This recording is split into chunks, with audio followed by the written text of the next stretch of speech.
എൻ്റെ പ്രിയപ്പെട്ടവരെ, ഉടമ്പടി പുതുതായിട്ട് എടുക്കുന്നവർക്കും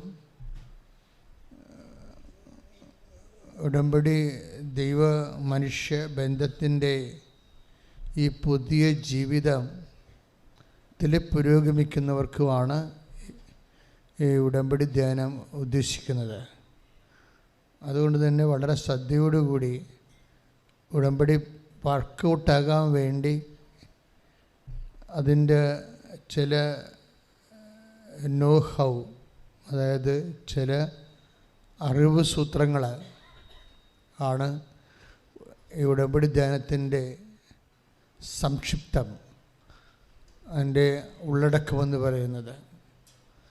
ഉടമ്പടിയുടെ ഡൈനാമിസം അല്ലെങ്കിൽ mechanism, how to operate it, എങ്ങനെ ഇത് ഓപ്പറേറ്റ് ചെയ്യുമ്പോഴാണ് ഇതിൻ്റെ ഫുൾ ഇഫക്റ്റിലേക്ക് ഉടമ്പടി വരുന്നത്, ഉടമ്പടി എന്താണ് ബേസിക്കായിട്ട്, അങ്ങനെയുള്ള ഉടമ്പടി ജ്ഞാനങ്ങളാണ് ഉടമ്പടി ധ്യാനത്തിൻ്റെ അന്തസത്ത എന്ന് പറയുന്നത്. അതുകൊണ്ട് തന്നെ വളരെ നമ്മൾ മറ്റ് ശാസ്ത്രീയ പുസ്തകങ്ങൾ സൂക്ഷ്മതയോടെ സമീപിക്കുന്ന പോലെയാണ് ഉടമ്പടിയെ സമീപിക്കേണ്ടത്. ഇവിടെ ഇമോഷന് വലിയ പ്രാധാന്യമില്ല. നമുക്ക് പക്ഷേ ഉള്ളൊരു അവസ്ഥ, നമ്മൾ വൈകാരികമായ രീതിയിൽ ട്രെയിൻഡായിട്ടുള്ള ആൾക്കാരാണ്. 50 കൊല്ലം കരിസ്മാറ്റിസം ഇവിടെ ഡെവലപ്പ് ചെയ്ത് വന്നപ്പോൾ കരിസ്മാറ്റിസത്തിലും തന്നെയല്ല കാത്തലിക് പ്രേയേഴ്സിലുമൊക്കെ വൈകാരിക അംശമുണ്ട്. കരിസ്മാറ്റിസത്തിൽ കുറച്ചുകൂടി വൈകാരികതയ്ക്ക് മുൻകൈയുണ്ട്. അങ്ങനെ ഒരു ഫോർമാറ്റിലൂടെ ട്രെയിൻ ചെയ്യപ്പെട്ട ഒരു സമൂഹത്തെ പെട്ടെന്ന് ഡിഫോർമാറ്റ് ചെയ്തിട്ട് കറക്റ്റ് ഇൻ്റലക്ച്വൽ ആയിട്ടുള്ള ഒരു സ്പിരിച്വൽ ലൈഫിലേക്ക് കൊണ്ടുവരുന്നതിന് സാവകാശം വേണം. ഉടമ്പടി ഒരു ഇൻ്റലക്ച്വൽ ഇൻവെസ്റ്റ്മെൻറ്റാണ്, ബുദ്ധിപരമായ ഒരു നിക്ഷേപമാണ്. അവിടെ വൈകാരികതയ്ക്ക് വലിയ പ്രാധാന്യമില്ല. എന്നാൽ ഈ വൈകാരിക പ്രാധാന്യമില്ലേ എന്ന് ചോദിച്ചു കഴിഞ്ഞാൽ ഒരു ഇമോഷൻസിന് പ്രാധാന്യമില്ല. പക്ഷേ ലവ് അതിൻ്റെ ജെന്യുവിൻ തലങ്ങളിൽ ആണ് ഇവിടെ പ്രയോഗിക്കുന്നത്. സ്നേഹമാണ് ഉപയോഗിക്കുന്നത്. ഉടമ്പടിയിലെ സ്പിരിറ്റ് ലവ് ആണ്, ലവ് ഓഫ് ഗോഡ് ആണ് ഇതിൻ്റെ സ്പിരിറ്റ്. പക്ഷേ അതിൻ്റെ ജെന്യുവിൻ ഫോമാണ്. എന്നുവെച്ചാൽ ആവശ്യമില്ലാത്ത, ഇപ്പോൾ നമുക്കറിയാമല്ലോ, ഒരു കേക്ക് അല്ലെങ്കിൽ ഒരു ഐസ്ക്രീം വാങ്ങിച്ചാൽ അതിൻ്റെ ക്രീമി ആയിട്ടുള്ള അവസ്ഥകൾക്ക് വലിയ വിറ്റാമിൻസ് ഒന്നുമില്ല, ഷുഗർ മാത്രമേ ഉള്ളൂ. അങ്ങനെയുള്ള ഒരു അവസ്ഥ ഉടമ്പടിക്കില്ല. ഉടമ്പടി എപ്പോഴും അതിൻ്റെ മിനറൽസിലേക്ക് പോയി. ഇതെങ്ങനെയാണ് ഇത് വർക്കൗട്ട് ചെയ്യണത്? നമ്മളുടെ വൈകാരികമായിട്ട് പ്രാർത്ഥിച്ചത് കൊണ്ട് ഉടമ്പടി റിസൾട്ട് ഉണ്ടാകത്തില്ല. അത് നമുക്ക് വികാരം കൊണ്ട് പ്രാർത്ഥിച്ചത് കൊണ്ട് ഉടമ്പടി റിസൾട്ടില്ല. ഇത് വളരെ കാൽക്കുലേറ്റ് ചെയ്ത് ഇൻവെസ്റ്റ് ചെയ്യാൻ പഠിക്കണം. ഇപ്പോൾ ഉദാഹരണത്തിന് ഉടമ്പടി എല്ലാം വർക്ക് ചെയ്യുന്ന ഒരു ഫോർമാറ്റ് ഗലാത്യർ 5:6 ഗലാത്യർ 5:6. അതായത് സ്നേഹത്താൽ പ്രവർത്തന നിരതമായ വിശ്വാസം. Take the word of God. സ്നേഹത്തിലൂടെ പ്രവർത്തന നിരതമായ വിശ്വാസമാണ് സുപ്രധാനം. സ്നേഹത്തിലൂടെ ഏറ്റു പറഞ്ഞേ, സ്നേഹത്തിലൂടെ പ്രവർത്തന നിരതമായ വിശ്വാസമാണ് സുപ്രധാനം. അപ്പോൾ വിശ്വാസമാണ് സുപ്രധാനമെന്നല്ല പറയണത്. ഉടമ്പടിയിൽ വിശ്വാസമല്ല സുപ്രധാനം. അതാണൊരു വ്യത്യാസം. വിശ്വാസമാണ് സുപ്രധാനമെന്നാണ് നമ്മൾ പഠിച്ചിരിക്കുന്നത്. പക്ഷെ ഉടമ്പടിയിൽ വിശ്വാസമല്ല സുപ്രധാനം. പിന്നെ എന്താണ് സുപ്രധാനം? അത് ഗലാത്യർ 5:6. അതായത് സ്നേഹത്താൽ പ്രവർത്തന നിരതമായ വിശ്വാസം. ഇപ്പം വിശ്വാസമാണ്, പക്ഷേ അത് പ്രവർത്തന നിരതമായിരിക്കുന്നത് ഔട്ട് ഓഫ് ലവ് ആണ്. ആരോട്? ദൈവത്തോട്, മനുഷ്യനോട്. ദൈവത്തോടും മനുഷ്യനോടുള്ള ഈ ലവ് ലെവലെ വർദ്ധിപ്പിക്കാൻ നമുക്ക് കഴിഞ്ഞാൽ ഉടമ്പടി അതിൻ്റെ റേറ്റിംഗ് വർദ്ധിക്കും. അതുകൊണ്ട് എന്താ പ്രോബ്ലം വെച്ച് കഴിഞ്ഞാൽ ഇപ്പോൾ ഉടമ്പടി സ്നേഹത്താൽ പ്രവർത്തന നിരതമായ വിശ്വാസം. ഈ നിങ്ങളുടെ വിശ്വാസത്തിൻ്റെ അകത്ത് സ്നേഹത്താലാണ് പ്രവർത്തനം നിരതമാണെങ്കിൽ കാണുമ്പോൾ അറിയാൻ പറ്റുമത്. ഇതെല്ലാം ടാഞ്ചിബിളാണ്, കോൺക്രീറ്റായിട്ട് ടാഞ്ചിബിളാണ്. നിങ്ങളുടെ വിശ്വാസം സ്നേഹത്താലാണ് പ്രവർത്തന നിരതമെങ്കിൽ പെട്ടെന്ന് കണ്ടാൽ മനസ്സിലാകും. കാര്യം അതിൻ്റെ വേഗത കൂടിക്കൊണ്ടിരിക്കും, വേഗത കൂടും. അതിപ്പോൾ ഉദാഹരണത്തിന് ബൈബിളിലെല്ലാം പ്രത്യേകിച്ച് പുനരുത്ഥാനത്തോട് ബന്ധപ്പെട്ട വിഷയങ്ങളൊക്കെ പറയുമ്പോൾ പെട്ടെന്ന് ഈശോ വേഗതയെക്കുറിച്ച് സംസാരിക്കും. നമ്മൾ ബേസിക്കായിട്ട് ക്രിസ്ത്യൻസ് ഫെയ്ത്ത് എന്താണ്? കർത്താവിൻ്റെ പുനരുത്ഥാനത്തിന് സാക്ഷ്യം വഹിക്കുന്നതാണ്. നമ്മുടെ എല്ലാ ആക്ഷൻസും നമുക്ക് ഉണ്ടാകുന്ന ഓരോ പ്രവർത്തനങ്ങൾ നമുക്കൊരു കേവല പ്രവർത്തനമില്ല. ഇപ്പോൾ റോട്ടറി ക്ലബ്ബ് കണ്ണട കൊടുക്കുന്നുണ്ട്, ക്യാമ്പ് നടത്തുന്നുണ്ട്. ഇല്ല, ഓരോരോ മതക്കാരും ഓരോരോ പ്രസ്ഥാനക്കാരും ഓരോരോ സൽപ്രവൃത്തികൾ ചെയ്യുന്നുണ്ട്. പക്ഷേ അതിൽ തന്നെയാണ് ആ വർക്ക് കോൺസെൻട്രേറ്റ് ചെയ്തിരിക്കുന്നത്. പക്ഷെ നമ്മളുടെ വർക്ക് ആ work for the sake of വർക്കിങ്ങിൽ കോൺസെൻട്രേറ്റ് ചെയ്യുന്നില്ല. അത് ക്രിസ്തുവിൻ്റെ പുനരുത്ഥാനത്തിൻ്റെ സാക്ഷ്യമായിട്ടാണ് നമുക്ക് വർക്ക് വരുന്നത്. പറഞ്ഞ മനസ്സിലായില്ലേ? ക്രിസ്തുവിൻ്റെ പുനരുത്ഥാനത്തിൻ്റെ സാക്ഷ്യമായിട്ടാണ് വരുന്നത്. ഇപ്പം നിങ്ങളൊരു വർക്ക് ചെയ്യുമ്പോൾ രോഗികളെ പോയി കാണുന്നു, ഉടമ്പടിയിൽ അങ്ങനെ കുറേ വർക്കില്ലേ? ഉടമ്പടി മുഴുവനും വർക്കാണല്ലോ. നിങ്ങളൊരു വർക്ക് ചെയ്യുമ്പോൾ നിങ്ങളോട് തന്നെ ചോദിക്കേണ്ട ഒരു ചോദ്യമുണ്ട്. എന്താണ്? ഞാനിത് ചെയ്യുന്നത് ഉടമ്പടിയുടെ പ്രീകൺസിസ്റ്റ് സാറ്റിസ്ഫാക്ഷൻ ആണോ, അതിൻ്റെ ഒരു ആവശ്യം നിറവേറ്റുകയാണോ, അതോ എൻ്റെ കർത്താവ് ഉയർത്തെഴുന്നേറ്റു എന്നുള്ളതിന് ഞാൻ സാക്ഷ്യം വഹിക്കുകയാണോ? ഇത് തമ്മിൽ തിരിച്ച് എൻ്റെ കർത്താവ് ഉയർത്തെഴുന്നേറ്റു എന്നുള്ളതിന് ഞാൻ സാക്ഷ്യം വഹിക്കുകയാണോ, അതോ ഉടമ്പടി ആലപ്പുഴപ്പ് എടുത്തത് കാരണം അതിൻ്റെ ബേസിക്കായിട്ട് ഞാൻ കുറച്ച് കാര്യങ്ങൾ ചെയ്ത് തീർക്കുകയാണോ എന്ന് ഈ ചോദ്യത്തിന് നിങ്ങൾ മറുപടി പറയേണ്ടി വരും. അപ്പോൾ എൻ്റെ കർത്താവ് ഉയർത്തെഴുന്നേറ്റു എന്നുള്ളതിന് ഞാൻ സാക്ഷ്യം വഹിക്കുകയാണ് എന്നാണ് കറക്റ്റ് ഉത്തരം. പക്ഷേ അതിൻ്റെ പ്രോബ്ലം എന്ന് പറയുന്നത് അങ്ങനെ സാക്ഷ്യം വഹിക്കുന്നവരെ കണ്ടാൽ അറിയാൻ പറ്റും. നിങ്ങളിങ്ങനെ പറഞ്ഞ് പ്രഖ്യാപിച്ചിട്ട് കാര്യമില്ല. ഞാൻ എൻ്റെ കർത്താവിനെ സാക്ഷ്യം വഹിക്കാൻ വേണ്ടിയാണ് രോഗികളെ പോയി കാണുന്നത്, പരസ്യമൊക്കെ ഈ പ്രവർത്തനങ്ങൾ ചെയ്യണതെന്ന് പറയാം നമുക്ക്. പക്ഷേ അത് മിക്കവാറും അക്കൗണ്ടബിൾ ആകത്തില്ല. അക്കൗണ്ടബിൾ ആണെങ്കിൽ അതിൻ്റെ ഒരു സ്പീഡുണ്ട്. പറഞ്ഞ മനസ്സിലായി? പുനരുത്ഥാനവും സ്പീഡും തമ്മിലാണ് ബന്ധപ്പെട്ടിരിക്കുന്നത്. ഇത് ഭയങ്കര സീരിയസ് വിഷയമാണ്. പുനരുത്ഥാനത്തിനാണ് നീ സാക്ഷ്യം വഹിക്കണമെങ്കിൽ അതിൻ്റെ പ്രിസ്ക്രൈബ്ഡ് സ്പീഡുണ്ട്. കാരണം പുനരുത്ഥാനം എല്ലാം സ്പീഡാണ് നടക്കുന്നത്. ഇപ്പം നമുക്ക് ഉദാഹരണത്തിന് സാക്ഷ്യമാണ്, പുനരുത്ഥാനത്തിൻ്റെ സാക്ഷ്യം അപ്പോസ്തലന്മാർ സ്പീഡിലാണ് ചെയ്യണത്. അല്ലാതെ ആക്കാനും വേണ്ടി ഒക്കാനിക്കണ പോലെ ഒക്കുമ്പോൾ ഒക്കട്ടെ എന്നും പറഞ്ഞ് മഴയും മാറി വെയിലും വരട്ടെ, വെയിൽ മാറി മഞ്ഞ് വരട്ടെ, മഞ്ഞ് പോകുമ്പോൾ ശരീരം നാടൊന്ന് ചൂടാകട്ടെ, ഇങ്ങനെ ഓരോരോ വകുപ്പ് പറഞ്ഞിട്ട് അറച്ചറച്ച് നിൽക്കുന്ന ആൾക്കാരില്ലേ? You are not actually witnessing the resurrection of Jesus. അത് you must know by no means. എന്ന് വെച്ച് കഴിഞ്ഞാൽ നിങ്ങളെ അറച്ചറച്ചാണ് ഓരോ ചെയ്യണത്. ഇന്ന് വെയിലല്ലേ, ഇപ്പം ചിലക്കരെ കുളിക്കാൻ പോയി നിൽക്കത്തില്ലേ, അപ്പോൾ വെള്ളത്തെ തൊട്ട് നോക്കി അതിന് കൈ കുടഞ്ഞ് ചൂടാണോ തണുപ്പാണോ നോക്കിയിട്ട് അങ്ങനെ നോക്കി അറച്ചറച്ച് നിങ്ങൾ ജോലി ചെയ്യുന്നുണ്ടെങ്കിൽ you are not witnessing Jesus. അതായത് ഈ മത്തായി ശ്ലീഹ 28:7 take the word of God. സ്തുതിക്കട്ടെ. Hallelujah hallelujah hallelujah hallelujah.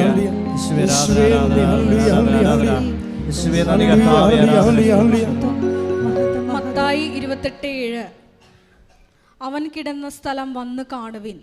വേഗം പോയി അവൻ്റെ ശിഷ്യന്മാരോട് അവൻ മരിച്ചവരുടെ ഇടയിൽ നിന്ന് ഉയർപ്പിക്കപ്പെട്ടെന്നും നിങ്ങൾക്ക് മുമ്പേ ഗലീലയിലേക്ക് പോകുന്നെന്നും അവിടെ വെച്ച് നിങ്ങൾ അവനെ കാണുമെന്നും പറയുവിൻ.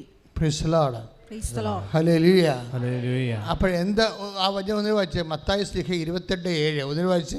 അവൻ കിടന്ന സ്ഥലം വന്നു കാണുവിൻ. ഒന്നേറ്റ് പറഞ്ഞ അവൻ വന്ന സ്ഥലം വന്ന് കാണുവിൻ. വേഗം പോയി അവന്റെ ശിഷ്യന്മാരോട് അവൻ മരിച്ചവരുടെ ഇടയിൽ നിന്ന്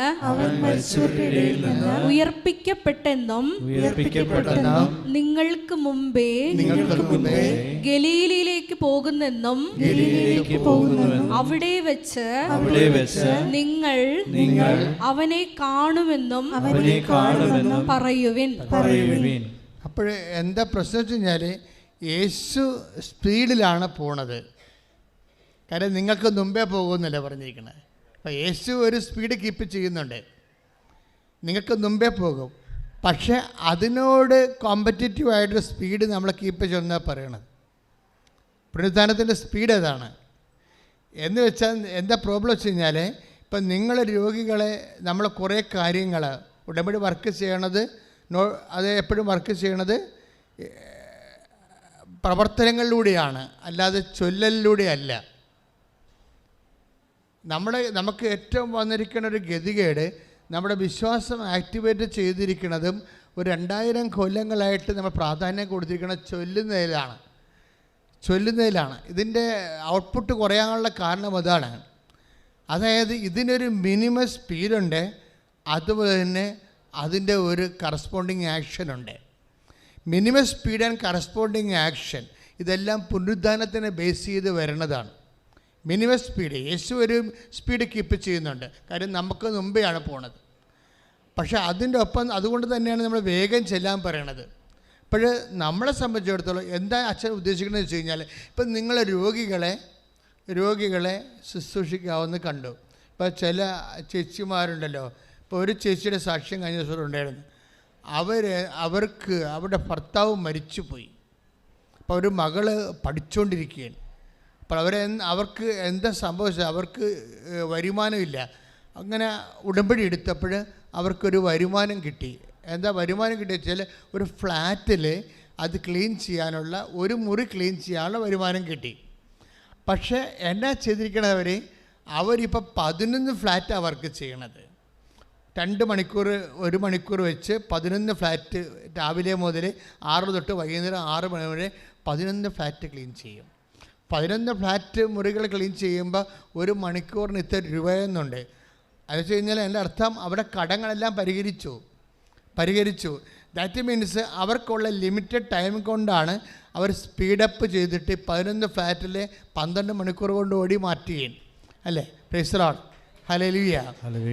അപ്പോൾ ഈ സ്പീഡാണ് നമ്മൾ ഭൗതിക ജീവിതത്തിൽ കാണിക്കണ ഇതേ സ്പീഡ് തന്നെ പുനരുദ്ധാനത്തിലേക്ക് വരണം.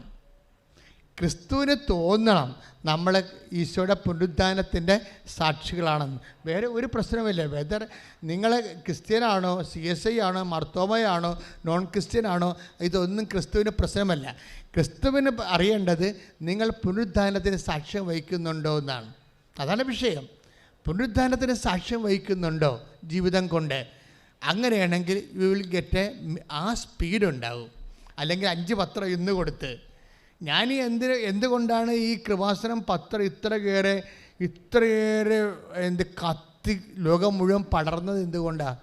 ഇന്നലെയൊക്കെ പോയിരിക്കണ 80,000 പത്രമാണ്. നിങ്ങളൊന്ന് ചോദിക്കുക, എവിടെയല്ലേ കേരളത്തിൽ എവിടെ പോയി നോക്കിയാലും ഒരാൾ പത്രം കൊണ്ട് നിൽക്കണ കാണാം. എന്തുകൊണ്ടാണ്? എൻ്റെ മനസ്സിൽ ഞാൻ പട്ടം മേടിച്ചപ്പോൾ എൻ്റെ മനസ്സിൽ ഒരു ചിന്ത മാത്രമേ ഉണ്ടായിരുന്നുള്ളേ, കർത്താവിനെ അടുത്തിരുത്തിക്കൊണ്ടല്ലേ ഞാൻ പറയണത്. എനിക്കൊരു ചിന്ത മാത്രമേ ഉണ്ടായിരുന്നുള്ളൂ, കർത്താവിനെ അറിയാത്തവരെ അറിയിക്കണമെന്ന്, അറിഞ്ഞവരെ ആഴപ്പെടുത്തണം. അതുകൊണ്ട് തന്നെ ഞാൻ മിഷൻ ഉടുപ്പ് സ്വന്തമായിട്ട് എടുത്തിട്ടതാണത്. അല്ല, ഇത് ആരും എനിക്ക് തന്നതല്ല. ഞാനൊരു പാരിഷ് പ്രീസ്റ്റാണ്. ഞാൻ വെള്ള ഉടുപ്പൊക്കെ തന്നെ ആദ്യകാലങ്ങളിൽ ഉപയോഗിച്ചത്. എനിക്ക് മിഷൻ കിട്ടിക്കഴിഞ്ഞപ്പോഴാണ് ഞാൻ ഉടുപ്പ് ചേഞ്ച് ചെയ്തത്. എന്ന് വെച്ചാൽ ഈ പ്രൈവറ്റായിട്ട് നമുക്ക് ബോധ്യങ്ങളുണ്ടാകണം. അതായത് നമ്മൾ ഒരു പട്ടം മേടിച്ചാൽ സ്വാഭാവികമായിട്ട് ഇടവക വികാരിക്ക് ആവശ്യത്തിനേറെ ജോലിയുണ്ട്. അതിൻ്റെ ഇടയ്ക്കാണ് ഞാൻ എക്സ്ട്രാ ജോലി മേടിച്ചത്. എക്സ്ട്രാ ഈ ആൾക്കാരെ കാണാനും അവരുടെ സങ്കടങ്ങൾ കേൾക്കാനും അതിന് പ്രതിവിധി കാണാനും, പ്രതിവിധി കണ്ടില്ലേ കാണുന്നവരെ കർത്താവിൻ്റെ മുമ്പിൽ കണ്ണുനീരോടെ നിൽക്കാനും. അങ്ങനെ പഠിച്ചു വന്നപ്പോഴാണ് കർത്താവ് എക്സ്ട്രാ ഗ്രേസ് തന്നത്. എൻ്റെ മക്കളെ ഓർക്കുക, നമുക്ക് ഒരു വിഷയം ഉണ്ടായാൽ അതിൻ്റെ അർത്ഥം യു നീഡ് എക്സ്ട്രാ ഗ്രേസ് എന്നതിൻ്റെ അർത്ഥം, അല്ല വേറെ ഒരു അർത്ഥവുമില്ല. നിനക്ക് കടമാകാം, രോഗമാകാം, അല്ലെങ്കിൽ വേറെ എന്തെങ്കിലും തരത്തിലുള്ള ഒരു ഇടറവാകാം. ദാറ്റ് മീൻസ് അത് നിന്നോട് പറയണത് you need extra power, extra grace എന്നാണ്. അങ്ങനെയാണെങ്കിൽ പിന്നെ ആ വഴി അന്വേഷിച്ചാൽ മതി, വേറെ ഒന്നും അന്വേഷിക്കേണ്ട കാര്യമില്ല. നിനക്കൊരു പുതിയ ഉത്തരവാദിത്തം വന്നു കഴിഞ്ഞാൽ അതിൻ്റെ അർത്ഥം യു നീഡ് എക്സ്ട്രാ ഗ്രേസ്, അത്രയേ ഉള്ളൂ, വേറെ ഒന്നുമില്ല. കർത്താവിൻ്റെ രീതിയാണെങ്കിൽ നമുക്ക് ഈ മലയാളിക്ക് എന്നാ പറ്റിയെന്നറിയാമോ? മലയാളിക്ക് പറ്റുന്ന മലയാളികളുടെ ജനിതകമായ കുറേ പ്രശ്നങ്ങളുണ്ട്. മലയാളിയുടെ ജനിതകമായ കുറേ തകരാറുണ്ട്.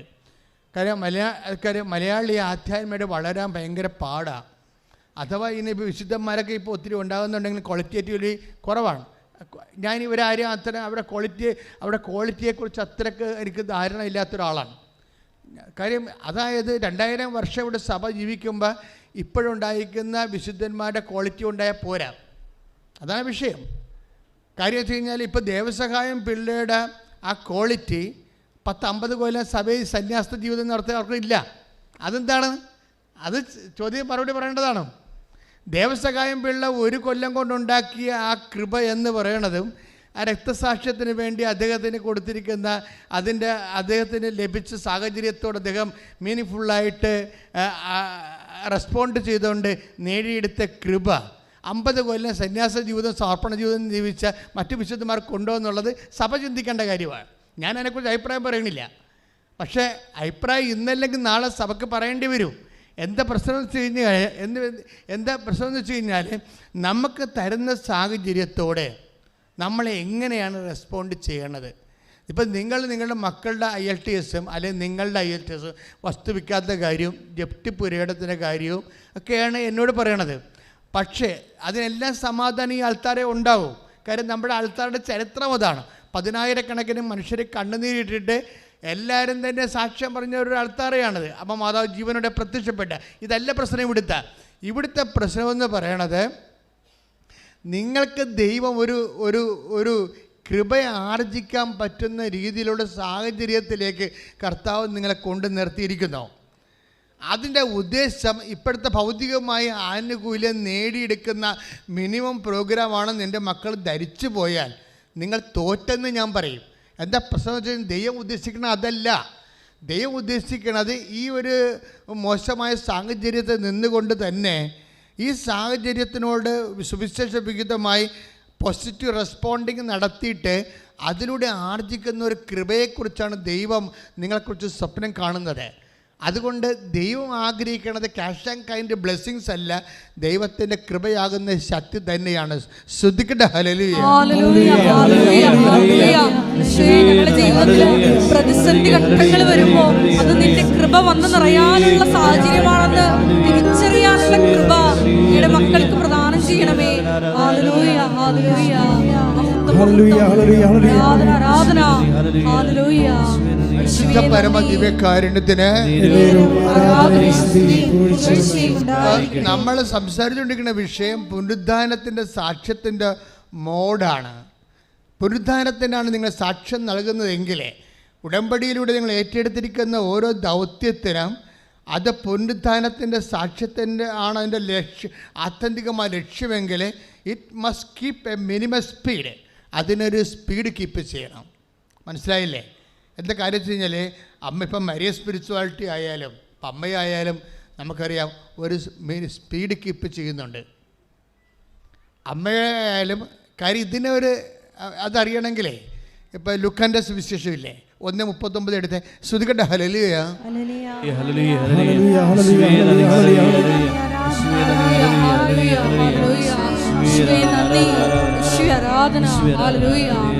ലൂക്ക 1:39. ആ ദിവസങ്ങളിൽ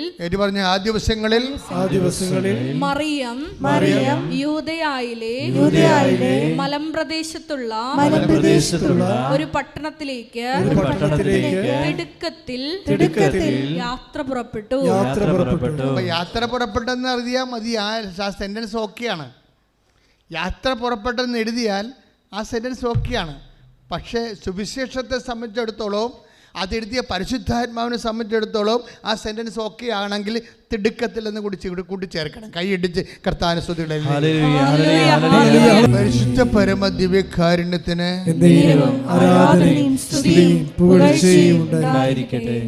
ഒരു സാക്ഷിയുടെ സ്പീഡ് മോഡ് കണ്ടില്ലേ? ഇതാണ് പ്രശ്നം. എന്ന് വെച്ച് കഴിഞ്ഞാൽ ഇപ്പം നിങ്ങളെ ഇതിന് ഇപ്പം മരിയ സ്പിരിച്വാലിറ്റിയാണ് നിങ്ങളെ പ്രയോഗിക്കണമെങ്കിലും അതിനും തിടുക്കമുണ്ട്, മിനിമം സ്പീഡുണ്ട്, മരിയ സ്പീഡുണ്ട്. ആ സെൻറ്റൻസ് പൂർത്തിയാകണത് മറിയം തിടുക്കത്തിൽ യാത്ര പുറപ്പെട്ടെന്നാണ്. ഇത് തന്നെയാണ് പുനരുദ്ധാനത്തിൻ്റെ ഭാഗം. ഇപ്പം നമ്മൾ ലൂക്ക 1:39 സെൻറ്റ് മാത്യു 28:7 അടുപ്പിച്ച് വെച്ച് വായിച്ചാൽ മനസ്സിലാകും. പുനരുദ്ധാനത്തിൽ ക്രിസ്തുവിന് ദൈവത്തിന് വേണ്ടിയാണ് നിങ്ങൾ യാത്ര ചെയ്യണം, ജോലി ചെയ്യണമെന്നുണ്ടെങ്കിൽ അതിൻ്റെ മുഖമുദ്ര എന്ന് പറയുന്നത് സ്പീഡാണ്.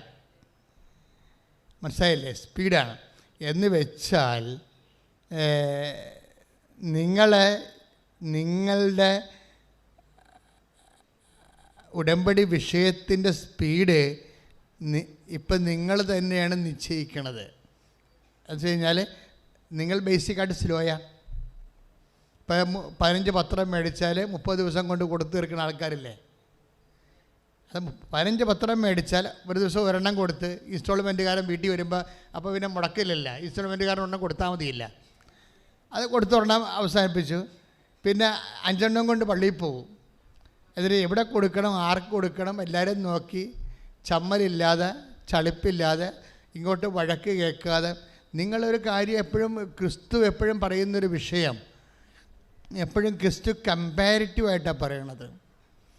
എപ്പോഴും ക്രിസ്തുവിൻ്റെ വർത്തമാനത്തിൽ എപ്പോഴും കമ്പാരിസനുണ്ട്. നിങ്ങൾക്ക് മുമ്പേ എന്നാണ് പറയണത് അല്ലേ? നിങ്ങൾക്ക് മുമ്പേ. പക്ഷേ ആരെക്കുറിച്ചാണ് പറയണത്? വേശ്യകളും ചുങ്കക്കാരും എന്ന്. ഇതല്ലേ? ഇതെന്ന് വെച്ചാൽ ഭയങ്കര ഈ വെടിമരുന്നാണ് വെച്ചിരിക്കണം അതിൻ്റെ അകത്ത്. എന്ന് വെച്ചാൽ നിങ്ങളെ കമ്പയർ ചെയ്തിട്ട് നിങ്ങളെക്കാൾ മോശം ആധ്യാത്മിക നിലവാരമുള്ള ആൾക്കാരുമായിട്ട് കമ്പയർ ചെയ്തിട്ട് പറയും ഇവർ നിങ്ങളെക്കാൾ മുമ്പ് വരുമെന്ന് പറയും. ഇവർ നിങ്ങളെക്കാൾ മുമ്പ് വരുമെന്ന് പറയും. അതായത് ഇവിടെ എവിടെയൊക്കെ ദൈവത്തിൻ്റെ മൈൻഡ് സെറ്റിൽ ഒരു കോമ്പറ്റീഷൻ വെച്ചിട്ടുണ്ട്, താരതമ്യം വെച്ചിട്ടുണ്ട്. ഈ താരതമ്യം എന്തുകൊണ്ട് വെച്ചിരിക്കണത്? അത് നമ്മളെ സംബന്ധിച്ചിടത്തോളം ഒരു റിസ്ക്കാണ്.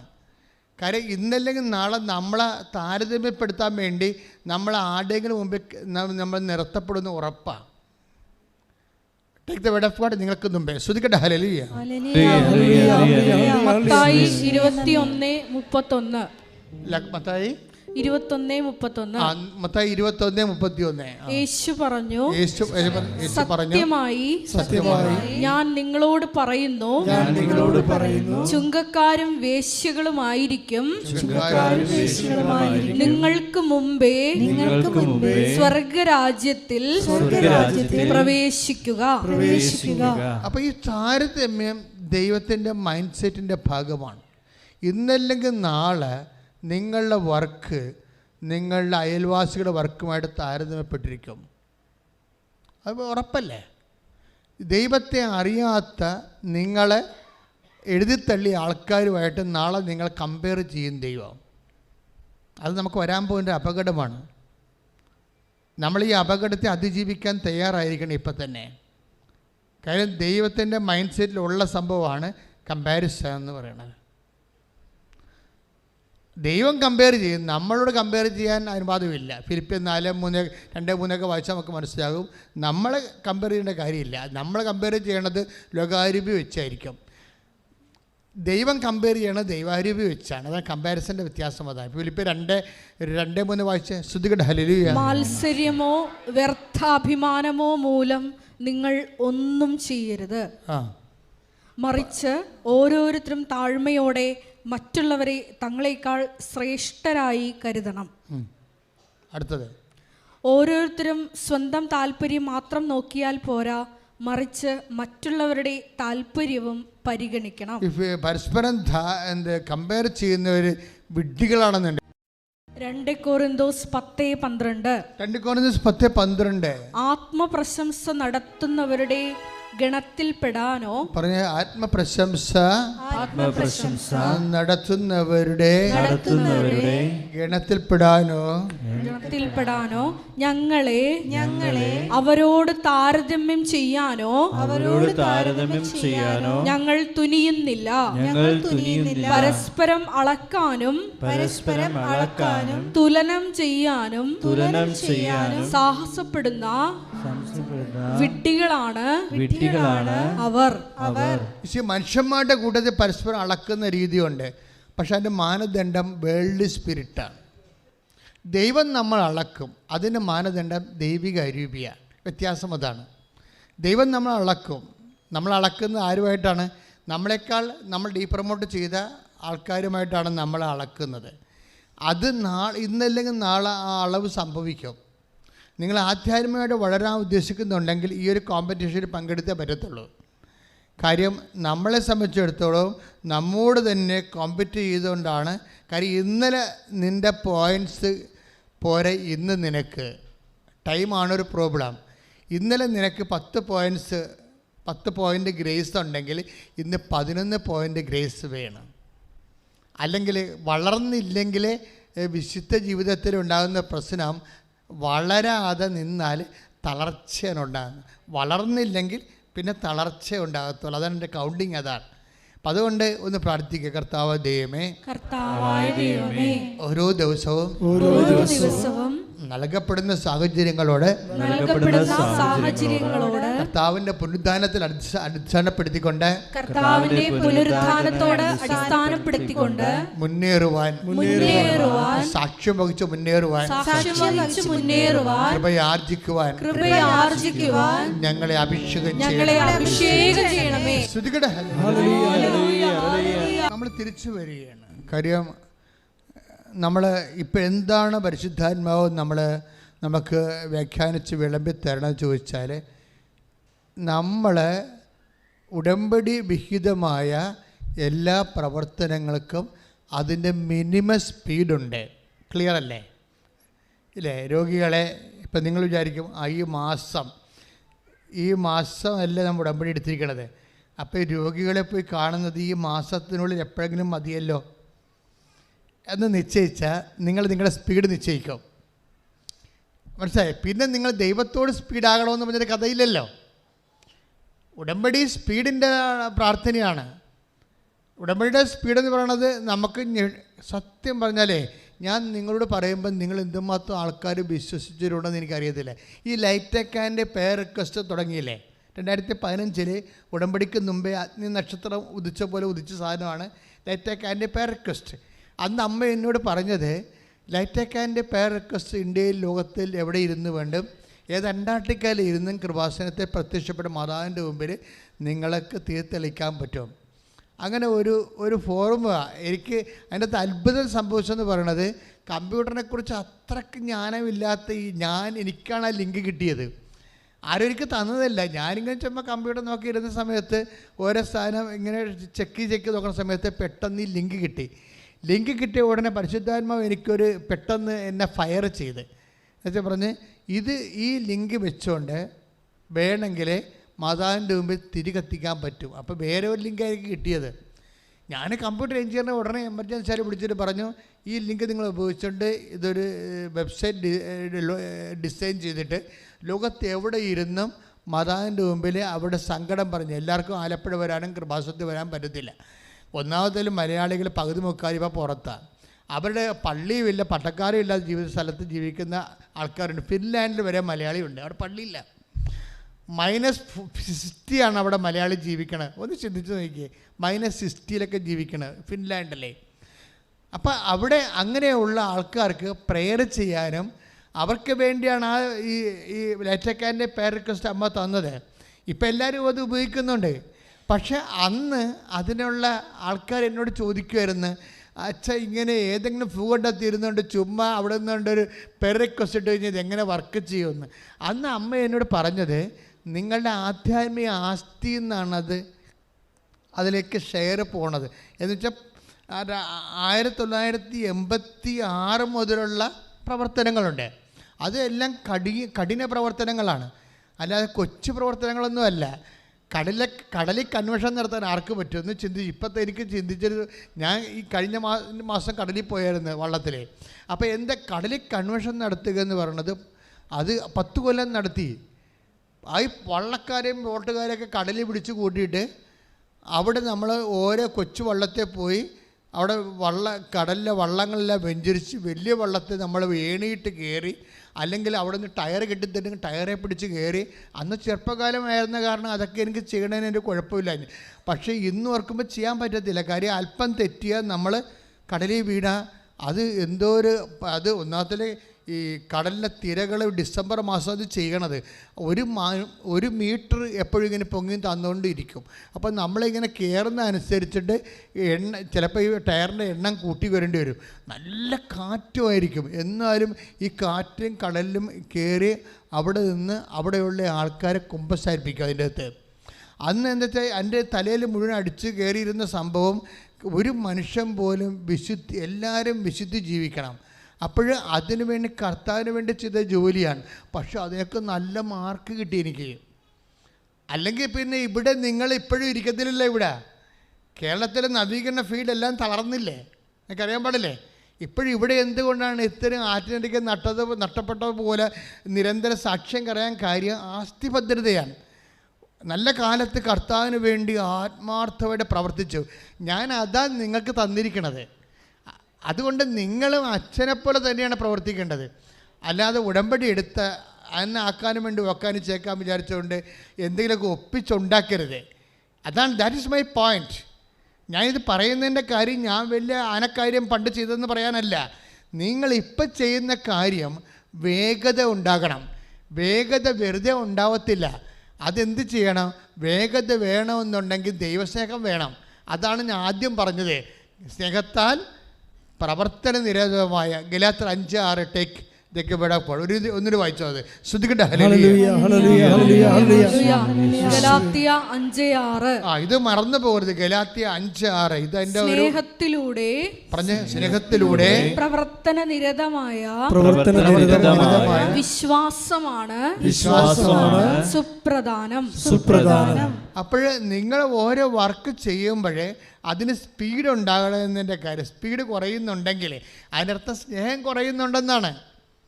മനസ്സിലായില്ലേ? നിങ്ങൾ ഉടമ്പടി പ്രകാരമുള്ള വർക്ക്, ഇപ്പോൾ രോഗികളെ കാണുക, അല്ല തറവാട്ടിൽ പോയി. ഏറ്റവും ഞാൻ കണ്ടിട്ടുള്ളത്, ഞാൻ ഈ ഇടവക വികാരി ആയത് കാരണം കുടുംബങ്ങളിലാണല്ലോ ജീവിക്കണേ. ഇടവക വികാരിമാരെ എവിടെ ജീവിക്കണേ? മേടയിലൊന്നും അല്ല ജീവിക്കണത്. ഒരു മരിപ്പുണ്ടായാൽ തന്നെ ആ വീട്ടിൽ 3 പ്രാവശ്യം പോകും. എന്തെങ്കിലും ഇഷ്യൂ ഉണ്ടായാൽ ആ സ്നേഹ സമൂഹത്തിൽ പോയി അവിടെ താമസിക്കും. അത് പറഞ്ഞു തീർക്കണവരെ അവിടെ താമസിക്കും. ഇങ്ങനെ 10-30 കൊല്ലം ഇടവക ജീവിച്ചപ്പോൾ ഇടവകയുടെ എല്ലാ അലകും പിടിയൊക്കെ അറിയാം. അതുകൊണ്ട് തന്നെ അവിടെയെല്ലാം പ്രവർത്തിക്കുമ്പോൾ നമുക്ക് വരേണ്ട ഒരു വിഷയമെന്ന് പറയണത്, നമ്മൾ ചെയ്യുന്നത് എന്ത് ചെയ്യുന്നുവെന്നല്ല പ്രശ്നം. നിങ്ങളുടെ പ്രവർത്തനങ്ങൾക്ക് വേഗതയില്ല.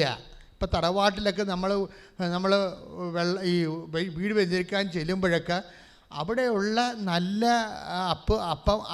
അപ്പന്മാരെയൊക്കെ അവർ കൊണ്ട് ചാർത്തിലാണ് പല വീട്ടിലും കിടത്തിയിരിക്കണത്. അവരൊന്നും മിണ്ടത്തില്ല. മിണ്ടിയിട്ട് കാര്യമില്ല. മിണ്ടിക്കഴിഞ്ഞാൽ പിന്നെ ഉള്ള പോലും വെച്ചതുപോലും കിട്ടത്തില്ല. അതുകൊണ്ട് മിണ്ടാതെ ഇങ്ങനെ കുറേ പ്രേതം കണക്ക് മനുഷ്യർ ചാർത്തുകളൊക്കെ. പണ്ട് ഇവർ അപ്പനാണെന്നാണ് പറയണത്. ഇവർ അപ്പനെന്ന് ഇപ്പോൾ വിളിക്കുന്നതാണെന്ന് അറിയത്തില്ല. പണ്ട് ഇവർ അപ്പൻ്റെ റോളിൽ വർക്ക് ചെയ്യുന്ന ആൾക്കാരാണ്. അപ്പോൾ ഇപ്പോൾ അവർക്ക് പൈസയുമില്ല, ആരോഗ്യമില്ല, ചുമയും കൊരയും തൂറും മുള്ളുമൊക്കെ ആയിക്കഴിഞ്ഞപ്പോൾ ഇവരെ ഒതുക്കി സൈഡ് ചെയ്തിരിക്കുകയാണ്. കാരണം അവരാരും പ്രധാന മുറികളിലോ ഒന്നുമില്ല എവിടെയെങ്കിലും. അവർക്ക് ചാർത്തില വാരത്തിലൊക്കെയാണ്. ഇപ്പം ഞാൻ ഒടുക്കത്തെ തന്നെ കൊടുക്കുന്ന ചാർത്തിലും വാരത്തിലുമാണ്. അവരപ്പനാണ് അവൻ്റെ. എന്നാൽ ചില വീടുകളിലൊക്കെ ചെല്ലുമ്പോൾ അപ്പന്മാർ എത്ര മോശമായാലും പ്രധാന മുറി തന്നെ വൃത്തിയായിട്ട് ഉടുപ്പിച്ച് കിടത്തിക്കണം ഞാൻ കണ്ടിട്ടുണ്ട്. എല്ലാവരും അങ്ങനെയാണെന്ന് ഞാൻ പറയണില്ല. പക്ഷേ എന്താ പ്രോബ്ലം എന്ന് വെച്ച് കഴിഞ്ഞാൽ, എൻ്റെ മക്കൾ ശ്രദ്ധിക്കണം. നിങ്ങൾ ഉടമ്പടി കാലത്ത് ദൈവത്തിന് ഒരു നാഷണൽ ഹൈവേ ഉണ്ടാക്കേണ്ടി വരും. ഈ പഞ്ചായത്ത് റോഡാണ് പല ആൾക്കാരും. അതിൻ്റെ അകത്ത് മുഴുവൻ കുണ്ടും കുഴിയുമായിട്ട് കിടക്കുക. ദൈവത്തിന് വരാനുള്ളത് പല ആൾക്കാരും പഞ്ചായത്ത് റോഡിൽ കൂടിയാണ് വരണത്. എന്താ കാര്യം വെച്ച് കഴിഞ്ഞാൽ അതിൻ്റെ അകത്ത് കുണ്ടും കുഴിയുമാണ് മുഴുവനും.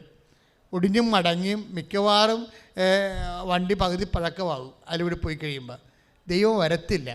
അതായത് ദൈവത്തിനൊരു ദേശീയ പാത ഒരുക്കണം ഉടമ്പടിയോട് കൂടി. നിങ്ങളുടെ എല്ലാ നിലപാടുകൾ, സമീപനങ്ങൾ, അപ്പനോടും അമ്മയോടും രോഗികളോടുമുള്ള നിലപാടുകൾ. ഇപ്പം നിങ്ങൾക്കൊരു കാര്യമല്ല, എനിക്ക് അച്ഛനായപ്പോൾ ഏറ്റവും വലിയ വെല്ലുവിളി ഉണ്ടായിരുന്നത് രോഗികൾക്ക് കുർബാന കൊടുക്കാനാണ്. കാര്യം വെച്ചാൽ ഞാൻ രോഗികൾക്ക് കുർബാന കൊടുത്ത് ഞാൻ ഛർദ്ദിച്ചിട്ടുണ്ട്. പക്ഷേ ഞാൻ നിവർത്തി കാര്യം എനിക്ക് പെട്ടെന്ന് ഈ കഫമില്ലേ, കഫം തിളക്കണ രോഗികളുണ്ടല്ലോ, 10, 50, 10, 5-6 കൊല്ലമൊക്കെ കിടപ്പ് രോഗികളില്ലേ. അപ്പോൾ അവിടെ കഫം ഇങ്ങനെ ഇരുന്ന് തിളക്കും, പഴയ കഫമാകും. അപ്പോൾ അവരുടെ വായിലല്ലേ കുർബാന കൊടുക്കേണ്ടത്. അപ്പോൾ അവരിങ്ങനെ കഫം ശ്വാസം എടുക്കുമ്പോൾ ഈ പഴയ പുകിട് കഫത്തിൻ്റെ മണം വന്ന് നമ്മുടെ മൂക്കിലടിക്കുമ്പോൾ നമ്മളിങ്ങനെ ഓക്കാനം വരികയും. അപ്പോൾ ഇത് പക്ഷേ നമുക്കൊന്നും ചെയ്യാൻ പറ്റത്തില്ല. അത് പൗരോഹിത്യത്തിൻ്റെ ഷെയറാണത്. അത് ക്രിസ്തുവാണെന്ന് പറയാൻ ക്രിസ്തുവിനറിയാം. ഇത് മിക്കവാറും ജനങ്ങൾ ഓർഫണാക്കപ്പെടാൻ സാധ്യതയുണ്ട്. അറിയാവുന്ന കൊണ്ട് അപ്പനായാലും അമ്മയായാലും രോഗിയായി കഴിഞ്ഞാൽ അവോയ്ഡ് ചെയ്യാനുള്ള സാധ്യതയുണ്ടെന്ന് അറിയാവുന്ന കാരണം ആരും അവോയ്ഡ് ചെയ്യണത് കർത്താവിന് ഇഷ്ടമില്ല.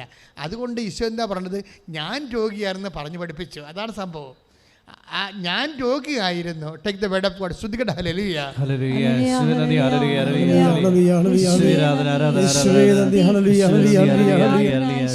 Hallelujah, hallelujah. മത്തായി 25:36. മത്തായി 25:36. ഞാൻ രോഗിയായിരുന്നു, നിങ്ങൾ എന്നെ സന്ദർശിച്ചു. Praise the Lord. അതാണ് സംഭവം. അതായത് അപ്പനായാലും അമ്മയായാലും രോഗിയായി കഴിഞ്ഞാൽ അവോയ്ഡ് ചെയ്യുമെന്ന് ഈശോയ്ക്കറിയാം. അതുകൊണ്ട് അപ്പനല്ല, ആരായാലും ഒരു രോഗിയും അപരിചിതനായ രോഗിയായ പോലും അവോയ്ഡ് ചെയ്യപ്പെടരുത്. ഇത് ഈശോയുടെ ദിവ്യത്വത്തിൻ്റെ ഒരു തിളക്കമാണിത്. നമ്മൾ ഈശോയുടെ ദിവ്യത്വത്തിലേക്ക്, ലോകത്ത് കുറേ ദൈവങ്ങളുടെ പേരിൽ കുറേ വേഷങ്ങളില്ലേ, അതൊക്കെ നോക്കുമ്പോൾ ഈശോയിലേക്ക് വരുമ്പോൾ നമ്മൾ ഞെട്ടിപ്പോണതാണ്. ദൈവികമായ ആന്തരികതയാണ്. എന്ന് വെച്ച് കഴിഞ്ഞാൽ അപരിചിതനായ രോഗിയായാൽ പോലും സംരക്ഷിക്കപ്പെടുമെന്നുള്ളത് ദൈവത്തിൻ്റെ സ്നേഹ മനസ്സാണ്. കൈയ്യടിച്ച് കർത്താവിനെ പരിശുദ്ധ പരമ ദിവ്യകാരുണ്യത്തിന് ഞാൻ രോഗിയായിരുന്നു എന്ന് കണ്ടാൽ, അപരിചിതനായ രോഗി ഗവൺമെൻറ് ആശുപത്രിയിൽ താമസിക്കുന്ന ആളായാലും ശരി, ഈശോ എന്താ പറയണത്? അത് ഞാനായിട്ടാണ് നീ കാണേണ്ടത്. അപ്പോൾ എന്നാ പറ്റും? നിനക്ക് എന്നോടുള്ള സ്നേഹമായിരിക്കണം ആ രോഗിയെ ചികിത്സിക്കാനുള്ള സ്പീഡ് നിശ്ചയിക്കേണ്ടത്. മനസ്സിലായി? സ്പീഡാണ് വിഷയം. നമ്മളുടെ പല കാര്യങ്ങളും താമസിക്കാൻ കാരണം നമ്മൾ ഉടമ്പടി പ്രവർത്തനങ്ങളിൽ സ്പീഡില്ലാത്ത കൊണ്ടാണ്. ഉടമ്പടി പ്രവർത്തനങ്ങളിൽ നമ്മൾ നാളത്തേക്ക് മാറ്റിവെക്കും. ഓരോ കാര്യവും അത് നാളെ ചെയ്യാം, അടുത്ത ആഴ്ച ചെയ്യാം, എപ്പോഴും ചെയ്താൽ മതിയല്ല, ഈ മാസം ചെയ്താൽ മതിയല്ലോ എന്ന് വരുമ്പോൾ എന്താ പ്രശ്നം വെച്ച് കഴിഞ്ഞാൽ, അങ്ങനെ ഒരു ഫോർമാറ്റാണ് നിനക്കുള്ളെങ്കിൽ അത് ശരിക്കും പറഞ്ഞാൽ മാനുഷികമായ ഒരു രീതിയിലാണ് നിങ്ങൾ യേശുവിനെ കാണുന്നത്. അപ്പോസ്തലന്മാർ ഒരു കാലത്ത് മാനുഷികമായ രീതിയിലാണ് യേശുവിനെ കണ്ടത്. പിന്നീട് തെറ്റ് മനസ്സിലായപ്പോൾ പൗലോസ് പറയും, ഞങ്ങളിനി ഒരിക്കലും മാനുഷികമായ രീതിയിൽ യേശുവിനെ കാണത്തില്ല. Take the word of God. മാനുഷികമായ രീതിയിൽ. ശ്രുതികട്ടെ. ഹല്ലേലൂയ. 2 കൊരിന്തോസ് 5:16. അതിനാൽ ഇപ്പോൾ മുതൽ ഞങ്ങൾ ആരെയും മാനുഷികമായ കാഴ്ചപ്പാടിൽ വീക്ഷിക്കുന്നില്ല. ഒരിക്കൽ ശ്രദ്ധിക്കട്ടെ. അതായത് എന്താ പറയണത്? നമ്മൾ ഒരു സ്വാഭാവികമായ ആദ്യ ഘട്ടത്തിൽ ആൾക്കാരെ വീക്ഷിക്കുന്നത് മാനുഷികമായ കാഴ്ചപ്പാടിലാണ്. രോഗികളെ രോഗികളായിട്ടും ഓരോരോ നിൻ്റെ ജാതി അല്ലാത്തവരെ മറ്റു ജാതിക്കാരെ ആ ജാതിക്കാരായിട്ടും ഈ രീതി മാനുഷികമായിട്ടാണ് ജനങ്ങളെ കാണുന്നത്. പക്ഷെ ക്രിസ്തുവിനെ നീ സ്വീകരിച്ചാൽ പിന്നെ മാനുഷിക വീക്ഷണം അസ്തമിക്കണം. മനസ്സിലായില്ലേ? വായിച്ചോളൂ. അതിനാൽ ഇപ്പോൾ മുതൽ ഞങ്ങൾ ആരെയും മാനുഷികമായ കാഴ്ചപ്പാടിൽ വീക്ഷിക്കുന്നില്ല. അതിനാൽ ഇപ്പോൾ മുതൽ ഞങ്ങൾ ആരെയും മാനുഷികമായ കാഴ്ചപ്പാടിൽ വീക്ഷിക്കുന്നില്ല. ഒരിക്കൽ ഞങ്ങൾ മാനുഷികമായ കാഴ്ചപ്പാടിൽ ക്രിസ്തുവിനെ വീക്ഷിച്ചിരുന്നെങ്കിലും ഇനി ഒരിക്കലും അങ്ങനെ ചെയ്യുകയില്ല. അതായത് ക്രിസ്തുവിനെ പോലും മാനുഷികമായ കാഴ്ചപ്പാടിൽ ഒരു കാലത്ത് സാവൂള് അയാൾ പൗലോസാകും മുമ്പുള്ള കാര്യമാണ് പറയണത്, അങ്ങനെ വീക്ഷിച്ചിരുന്ന് അതിനുള്ള സാധ്യതയുണ്ട്. ഈ വീക്ഷണം പരികർമ്മം ചെയ്തിട്ടുണ്ടോ എന്ന് നോക്കണം, പരിവർത്തനം ചെയ്തിട്ടുണ്ടോ. നിങ്ങൾ ഒത്തിരിയേറെ പേര് ജോലി കർത്താവിന് വേണ്ടി ചെയ്യുന്നു, പക്ഷേ കാഴ്ചപ്പാട് നോക്കണം, കാഴ്ചപ്പാട് മാറിയിട്ടുണ്ടോ എന്ന് നോക്കണം. ക്രിസ്തുവിനെ ദൈവികമായ കാഴ്ചപ്പാടിൽ വീക്ഷിച്ചാൽ മാത്രമേ കർത്താവിൻ്റെ വചനങ്ങളെ ദൈവവചനമായിട്ട് മനസ്സിലാകത്തുള്ളൂ, അല്ലെങ്കിൽ കർത്താവിൻ്റെ വചനത്തെ മാനുഷിക വചനമായിട്ട് മനസ്സിലാകത്തുള്ളൂ. മനസ്സിലായില്ലേ? ഇവിടുത്തെ യുക്തിവാദികൾ എന്താ ചെയ്യണത്? കർത്താവിൻ്റെ വചനത്തെ മാനുഷിക വചനമായിട്ടാണ് കാണുന്നത്. ഈശോയെ ദൈവമായിട്ട് കാണാത്ത എല്ലാ ആൾക്കാരും ദൈവവചനത്തെ മനുഷ്യൻ്റെ വചനമായിട്ടാണ് കാണുന്നത്. അപ്പോൾ എന്താ പ്രശ്നം വെച്ചാൽ വചനത്തെ മനുഷ്യൻ്റെ വചനമായിട്ട് കണ്ടാലുള്ള കുഴപ്പം വെച്ചാൽ ആ വചനത്തിൻ്റെ റിട്ടേൺസേ ഉണ്ടാകത്തുള്ളൂ. കാര്യം വെച്ച് കഴിഞ്ഞാൽ പ്രവാചകനെ പ്രവാചകനായി കരുതുന്നവന് പ്രവാചകന്റെ പ്രതിഫലം. മത്തായി 10:41. പ്രവാചകനെ പ്രവാചകനായി സ്വീകരിക്കുന്നവന് പ്രവാചകന്റെ പ്രതിഫലവും നീതിമാനെ നീതിമാനായി സ്വീകരിക്കുന്നവന് നീതിമാന്റെ പ്രതിഫലവും ലഭിക്കുന്നു. അപ്പം നമ്മുടെ കാഴ്ചപ്പാട് എന്താണെന്നാണ് പ്രശ്നം. ഉടമ്പടി എടുത്താലും കാഴ്ചപ്പാട് മാറുന്നില്ലെങ്കിൽ അനുഭവങ്ങൾ തളരാൻ സാധ്യതയുണ്ട്. മനസ്സിലായില്ലേ? ക്രിസ്തുവിനെ ദൈവമായി കാണാത്തുള്ള കാലം ക്രിസ്തുവിൻ്റെ വചനങ്ങളെ ദൈവവചനമായിട്ട് കാണാൻ പറ്റത്തില്ല. അതുകൊണ്ട് തന്നെ നമ്മുടെ കാഴ്ചപ്പാടുകൾ അഭിഷേകപൂരിതമാകാൻ വേണ്ടി ശിരസ്സിൽ കൈവച്ചുകൊണ്ട് പ്രാർത്ഥിക്കുക. ഒരു കൈ ശിരസ്സിൽ വെച്ച് പ്രാർത്ഥിക്കുക. അച്ഛനോട് ചേർന്ന് പ്രാർത്ഥിക്കുക. കർത്താവ് ദൈവമേ, അങ്ങയുടെ തിരുമുറുവാർന്ന വലത്ത് കരം എന്റെ പാവപ്പെട്ട ശിരസിൽ വെക്കണമേ. എന്റെ ആന്തരിക ബോധ്യങ്ങളിലെ നിന്റെ ദൈവികതയെക്കുറിച്ചുള്ള പൂർണ്ണ അറിവാൽ എന്നെ അഭിഷേകം ചെയ്യണമേ. അതുവഴി അങ്ങയുടെ വചനത്തിന്റെ മുഴുവൻ ശക്തിയും അനുഭവിക്കുവാൻ എന്നെ പ്രാപ്തമാക്കണമേ. മക്കളെ, ഇത്രയും നേരം അച്ഛനിലൂടെ ഈശോ എന്നാ പറഞ്ഞുകൊണ്ടിരുന്നതെന്നറിയാവോ? വളരെ ചുരുക്കമാണ്. നിങ്ങൾക്ക് ദൈവസ്നേഹം വർത്തമാനമാകണം. എന്നുവെച്ചാൽ ഇന്നലെ ഉണ്ടായതിനേക്കാൾ സ്നേഹം ഇന്നുണ്ടാകണം, ഇന്നുള്ളതിനേക്കാൾ സ്നേഹം നാളെ ഉണ്ടാകണം. സ്നേഹത്തിൽ സ്റ്റാറ്റിക്കായിട്ട് നിൽക്കത്തില്ല ഒരിക്കലും. സ്നേഹത്തിൽ വളർച്ചയില്ലെങ്കിൽ അതിൻ്റെ അർത്ഥം എന്താണ്?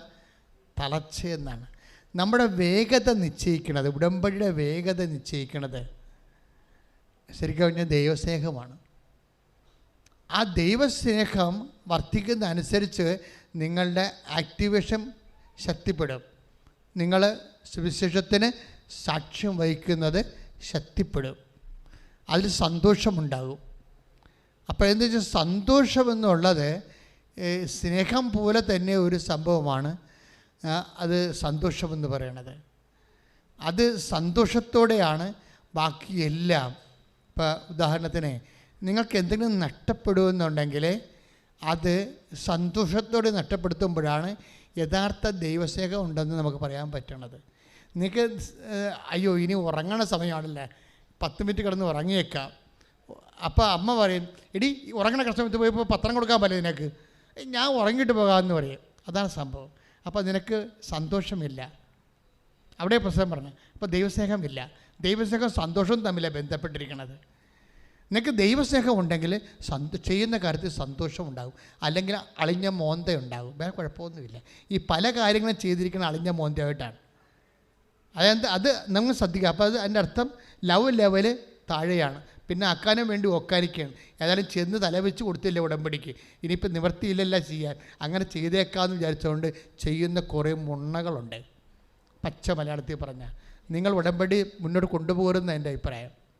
കാര്യം ഇല്ല, നിങ്ങൾ ദൈവത്തെ പരീക്ഷിക്കാൻ വേണ്ടി വന്നിരിക്കുന്ന ആൾക്കാരാണ്. You should not do it. സാത്താൻ മാത്രമേ ദൈവത്തെ പരീക്ഷിച്ചിട്ടുള്ളൂ. ഇനി നിങ്ങൾ വേഷം കെട്ടി വരേണ്ട ആവശ്യമില്ല. അപ്പം അതുകൊണ്ട് പ്രാർത്ഥിക്കുക, കർത്താവ് ദൈവമേ, സന്തോഷമില്ലാതെ ദൈവസ്നേഹമില്ലാതെ സുവിശേഷ വേല ചെയ്തിട്ടുണ്ടെങ്കിൽ അങ്ങയോട് മാപ്പ് ചോദിക്കുന്നു. എന്നെ ക്രമീകരിക്കണമേ. എന്നെ തെറ്റിത്തിരുത്തിക്കൊണ്ട് പുതിയ അഭിഷേക തൈലത്താൽ എന്നെ ശക്തീകരിക്കണമേ.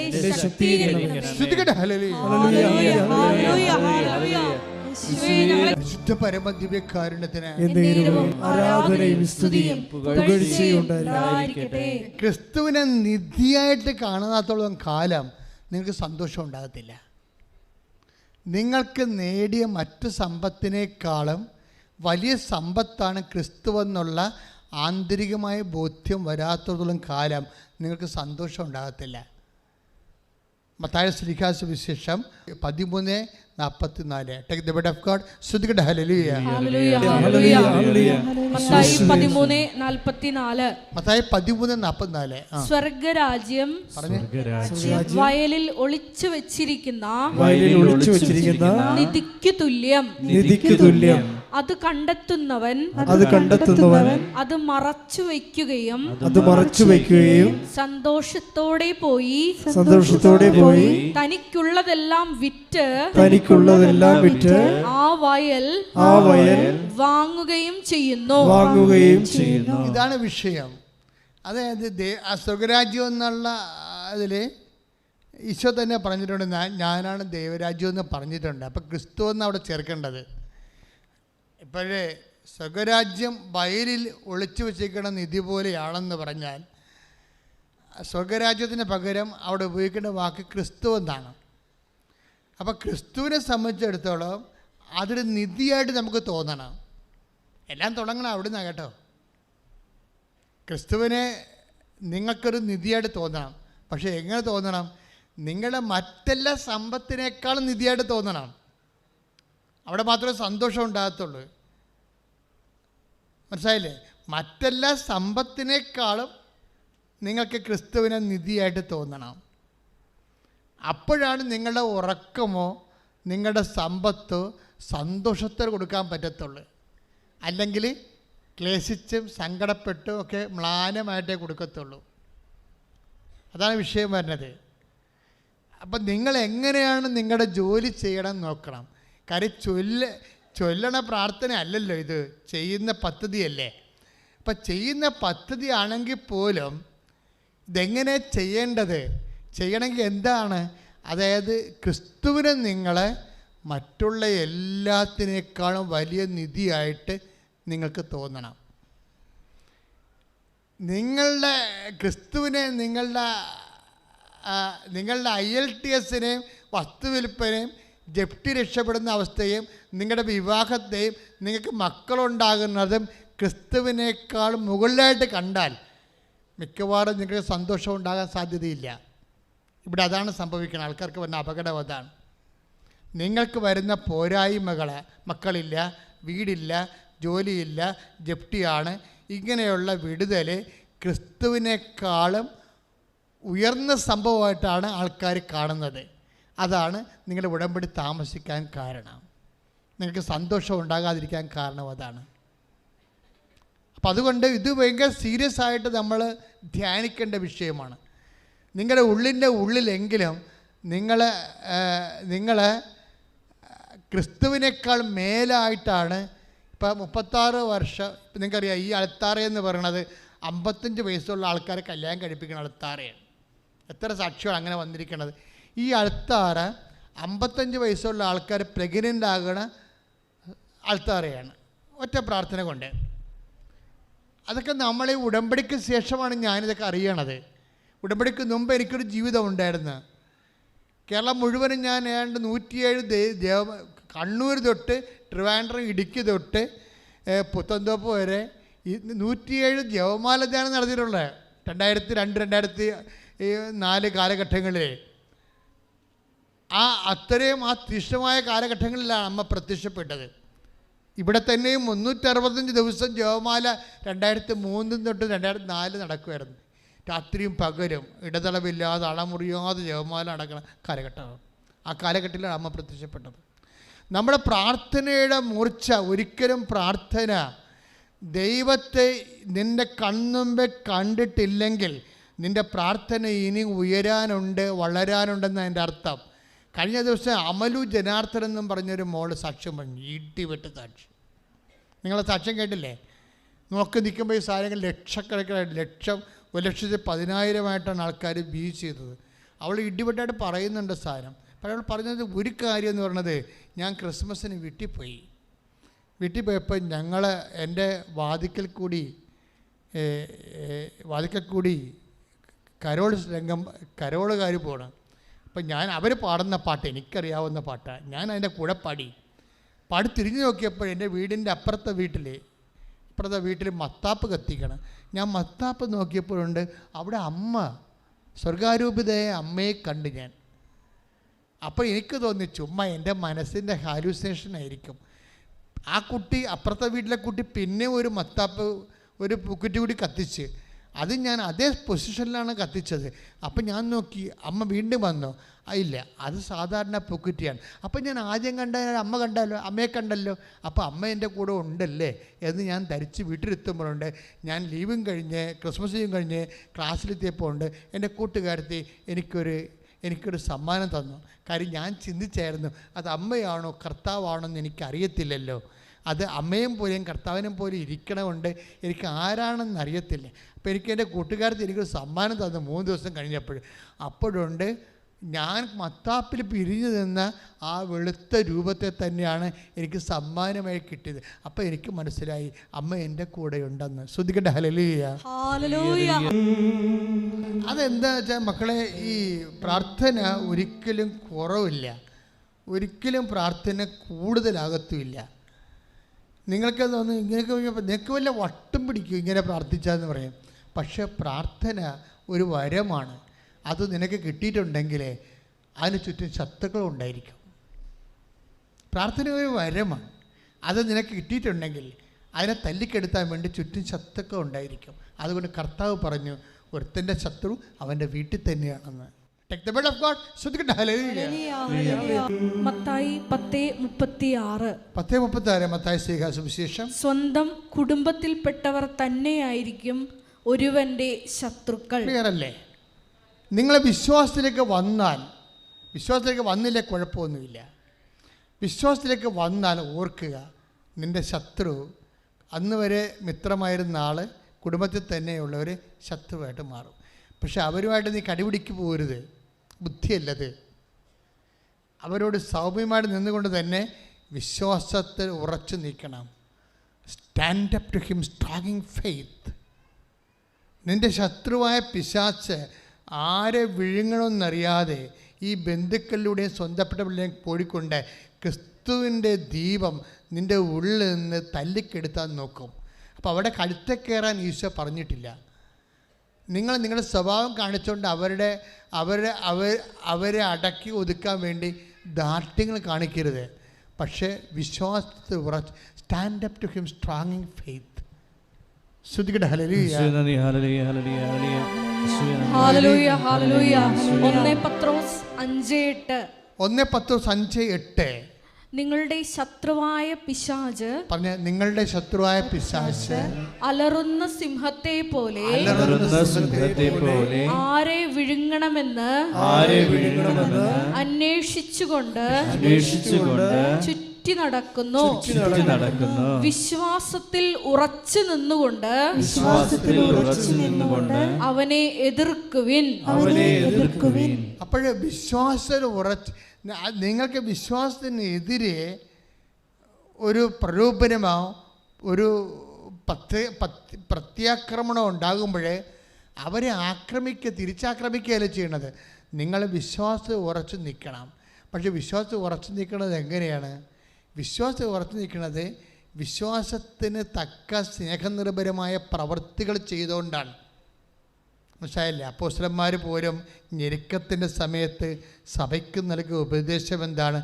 വിശ്വാസത്തിൽ ഉറച്ചു നിൽക്കണമെന്നും അനേകം കഷ്ടപ്പാടുകളിലൂടെ ദൈവരാജ്യത്തെ പ്രവേശിക്കണമെന്ന് ഉത്ബോധിപ്പിച്ചുകൊണ്ട് അവർ ചുറ്റി സഞ്ചരിച്ചു. Take the word of God. ശ്രുതികട്ടെ. അപ്പോസ്തല പ്രവർത്തനങ്ങൾ 14:22. നടപടി പുസ്തകം 14:22. വിശ്വാസത്തിൽ നിലനിൽക്കണമെന്നും വിശ്വാസത്തിൽ നിരവധി പീഡനങ്ങളിലൂടെ ദൈവരാജ്യത്തിൽ പ്രവേശിക്കണമെന്നും ഉപദേശിച്ചുകൊണ്ട് ശിഷ്യരുടെ മനസ്സിനെ അവർ ശക്തിപ്പെടുത്തി. എപ്പോഴും ശ്രദ്ധിക്കേണ്ട ഇതാണ്, വിശ്വാസത്തിനെതിരായി എപ്പോഴും സ്വന്തം കുടുംബത്തിന് തന്നെ ആക്രമണങ്ങളുണ്ടാകും. ആക്രമണം ഉണ്ടാകുമ്പോൾ എന്താ ചെയ്യേണ്ടത്? നമ്മൾ അവരെ പ്രത്യാക്രമണം ചെയ്യരുത്. പക്ഷെ നമ്മൾ നമ്മുടെ വിശ്വാസത്തിൽ ഉറച്ചു നിൽക്കണം. ചില സമയത്ത് കഷ്ടപ്പാടുകളുണ്ടാകും, ഞെരുക്കങ്ങളുണ്ടാകും.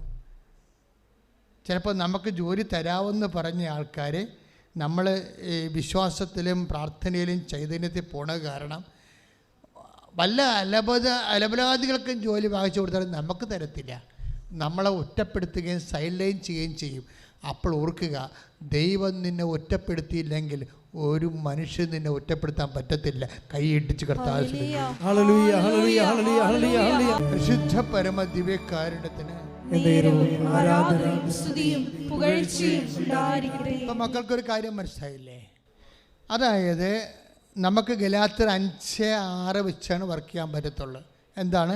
സ്നേഹത്താൽ പ്രവർത്തന നിരതമായ വിശ്വാസം. വിശ്വാസം ഒറ്റയ്ക്ക് വർക്ക് ചെയ്യത്തില്ല. അത് ജെന്യുവിനായിട്ട് വർക്ക് ചെയ്യണമെങ്കിൽ അതിൽ സ്നേഹമുണ്ടാകണം. പല ആൾക്കാരുടെ സ്നേഹമുണ്ടെങ്കിൽ എന്ത് സംഭവിക്കും? വേഗത വർദ്ധിക്കും.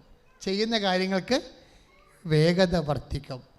സ്നേഹമുണ്ടെങ്കിൽ എന്ത് സംഭവിക്കും? ചെയ്യുന്ന കാര്യങ്ങൾക്ക് സന്തോഷമുണ്ടാകും.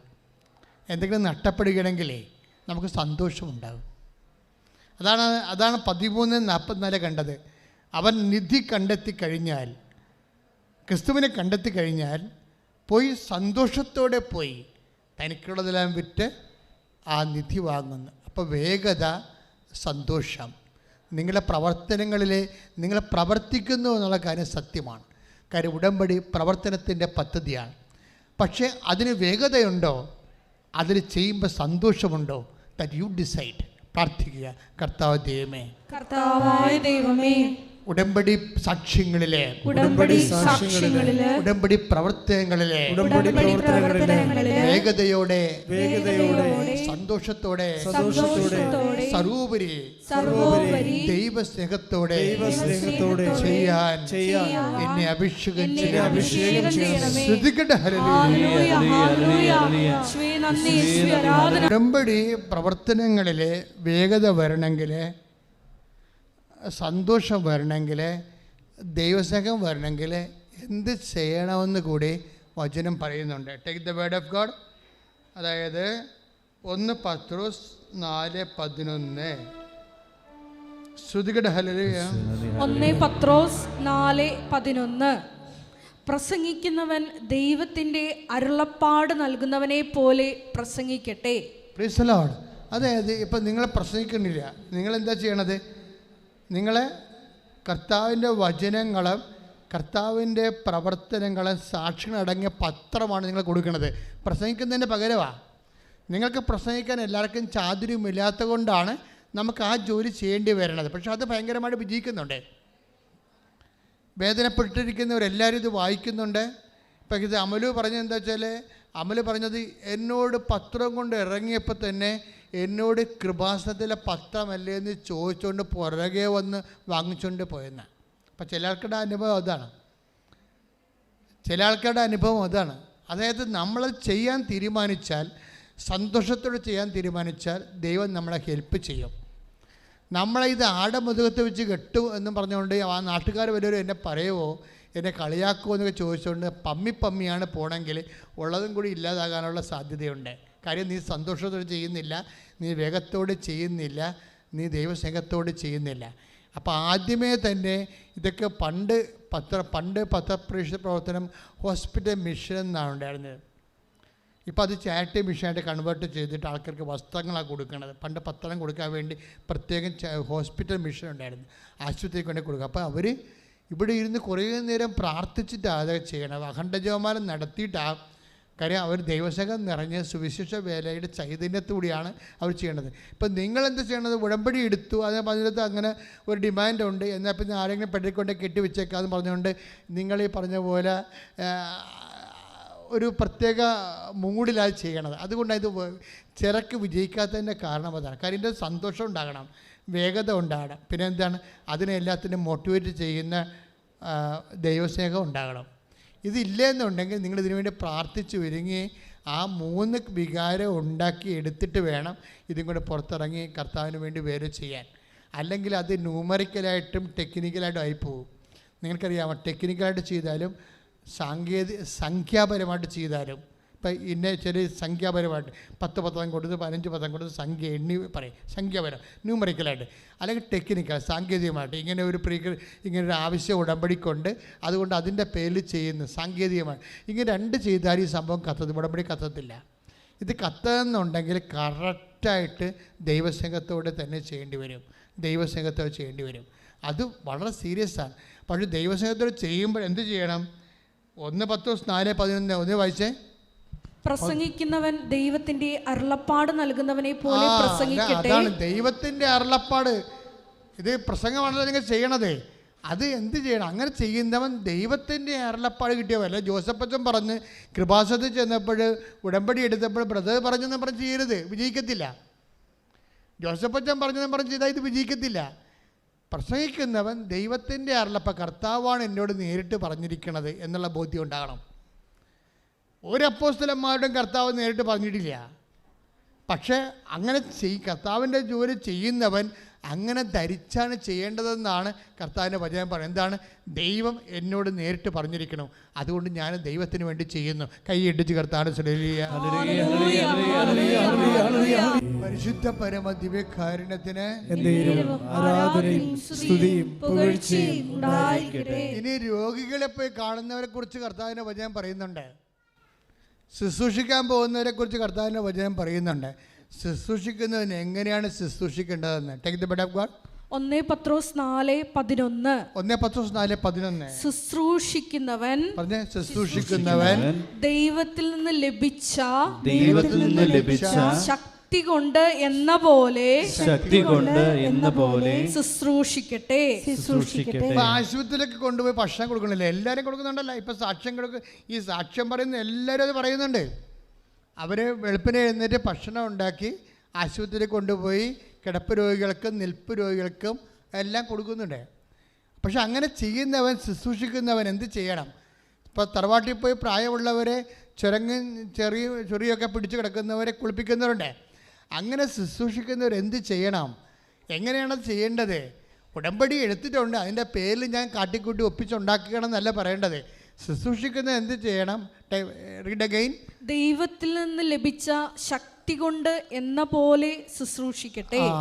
ഒന്ന് പറഞ്ഞ ദൈവത്തിൽ നിന്ന് ലഭിച്ച ശക്തി കൊണ്ട് എന്ന പോലെ ശുശ്രൂഷിക്കട്ടെ.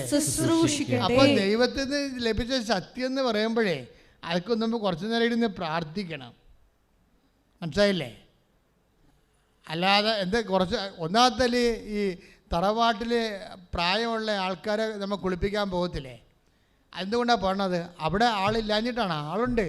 അവിടെ മരുമകളെ ഏതെങ്കിലും ഒരുത്തി ഉണ്ടാവുമല്ലോ. അവിടെ അവർക്ക് 2 കുഞ്ഞുങ്ങളൊക്കെ ഉണ്ട്. അവിടെ കൈ ഒഴിയാത്തത് കൊണ്ടാണ് നമ്മൾ മറ്റു സ്ഥലങ്ങളിൽ നിന്നും മക്കളായിട്ട് പെൺമക്കളായിട്ടുള്ളവരും അതുപോലെ ഒരു നാത്തൂന്മാരായിട്ടുള്ളവരും വീട്ടിൽ പോയി അത് ചെയ്യണത്. അത് നമ്മൾ ചെയ്യുമ്പോൾ ചിലപ്പോൾ എന്താ ചെയ്യാൻ സംഭവിക്കാൻ പോകണം? എന്താ, നിങ്ങൾ ഈ അമ്മയപ്പനെ അല്ലെങ്കിൽ അപ്പാപ്പനെ കുളിപ്പിക്കാൻ വേണ്ടി ചെല്ലുമ്പോൾ അവിടെ ആ തറവാട്ടിൽ താമസിക്കുന്ന ആൾ അവിടെ നിന്നുകൊണ്ട് വീഡിയോ ഗെയിം കളിക്കായിരിക്കും കാണിച്ച് ചെയ്യണത് എന്ന് ചിന്തിക്കേ.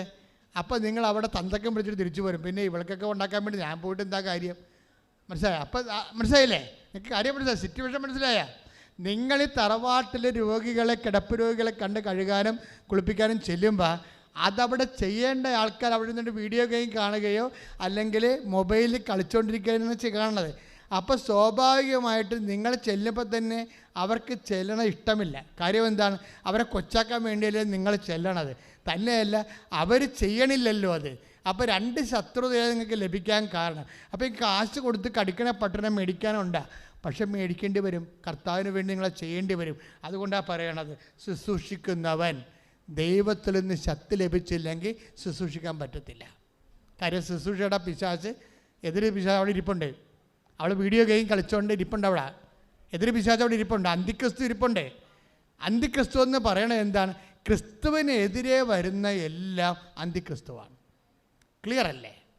അവസാന കാലങ്ങൾ വരുന്ന കക്ഷിയല്ല. അതായത് ക്രിസ്തുവിൻ്റെ അരൂപിക്കെതിരെ വരുന്ന ആരായാലും അന്തിക്രിസ്തുവാണ്. അന്തിക്രിസ്തു ലോകത്ത് നേരത്തെ ഉണ്ടെന്ന് പറഞ്ഞിട്ടുണ്ട്. പിന്നെ നമുക്ക് എന്തുകൊണ്ട് പ്രതീക്ഷിച്ചുകൂടാ? ചിലപ്പോൾ നിന്റെ നാത്തൂനായിരിക്കും, ചിലപ്പോൾ നിൻ്റെ മരുമകളായിരിക്കും, അമ്മായിയമ്മയൊക്കെ അയൽവാസിയായിരിക്കും, പക്ഷേ കക്ഷി അന്തിക്രിസ്തു ആയിരിക്കും. Take the word of God, അന്തിക്രിസ്തു. 1 യോഹന്നാൻ 4:3. 1 യോഹന്നാൻ 4:3. യേശുവിനെ ഏറ്റുപറയാത്ത ആത്മാവ് ദൈവത്തിൽ നിന്നല്ല, പറഞ്ഞില്ലേ? വരാനിരിക്കുന്നു. എന്താ പറയണത്? എന്താ പറയുക? യേശുവിനെ ഇപ്പം എന്താ സംഭവിച്ചിരിക്കണേ? ആ വീട്ടിലാണ് അപ്പാപ്പനുള്ളത്.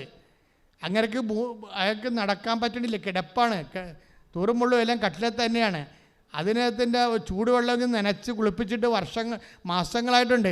അത് ചെയ്യാനുള്ള ആളാണ് അവിടെ വീഡിയോ ഗെയിം കളിച്ചുകൊണ്ടിരിക്കുന്നത്, അന്തിക്രിസ്തു. കണ്ടില്ലേ? അപ്പം നിങ്ങൾ അവിടെ ജീവിക്കുമ്പോൾ അവരുടെ അടുത്തേക്കാണ് ചെല്ലണത്. അപ്പോഴെന്താ ചെല്ലണത്? നിങ്ങൾക്ക് ശക്തി ഇല്ലെങ്കിൽ ചെയ്യാൻ പറ്റത്തില്ല. അതുകൊണ്ടാണ് ശുശ്രൂഷിക്കുന്നവൻ ദൈവത്തിൽ നിന്ന് ശക്തി ലഭിച്ച പോലെ ശുശ്രൂഷിക്കണമെന്ന് പറയുന്നത്. നേരത്തെ പ്രാർത്ഥിച്ച് ഒരുങ്ങി വേണം ഇങ്ങനെ ഉള്ള കാര്യങ്ങൾക്ക് പോകാൻ. അല്ലെങ്കിൽ നമുക്ക് ഈടറവുണ്ടാവും, അല്ലെങ്കിൽ നമ്മുടെ മനസ്സിടിച്ചിലുണ്ടാവും. എനിക്കെന്ത് കാര്യം?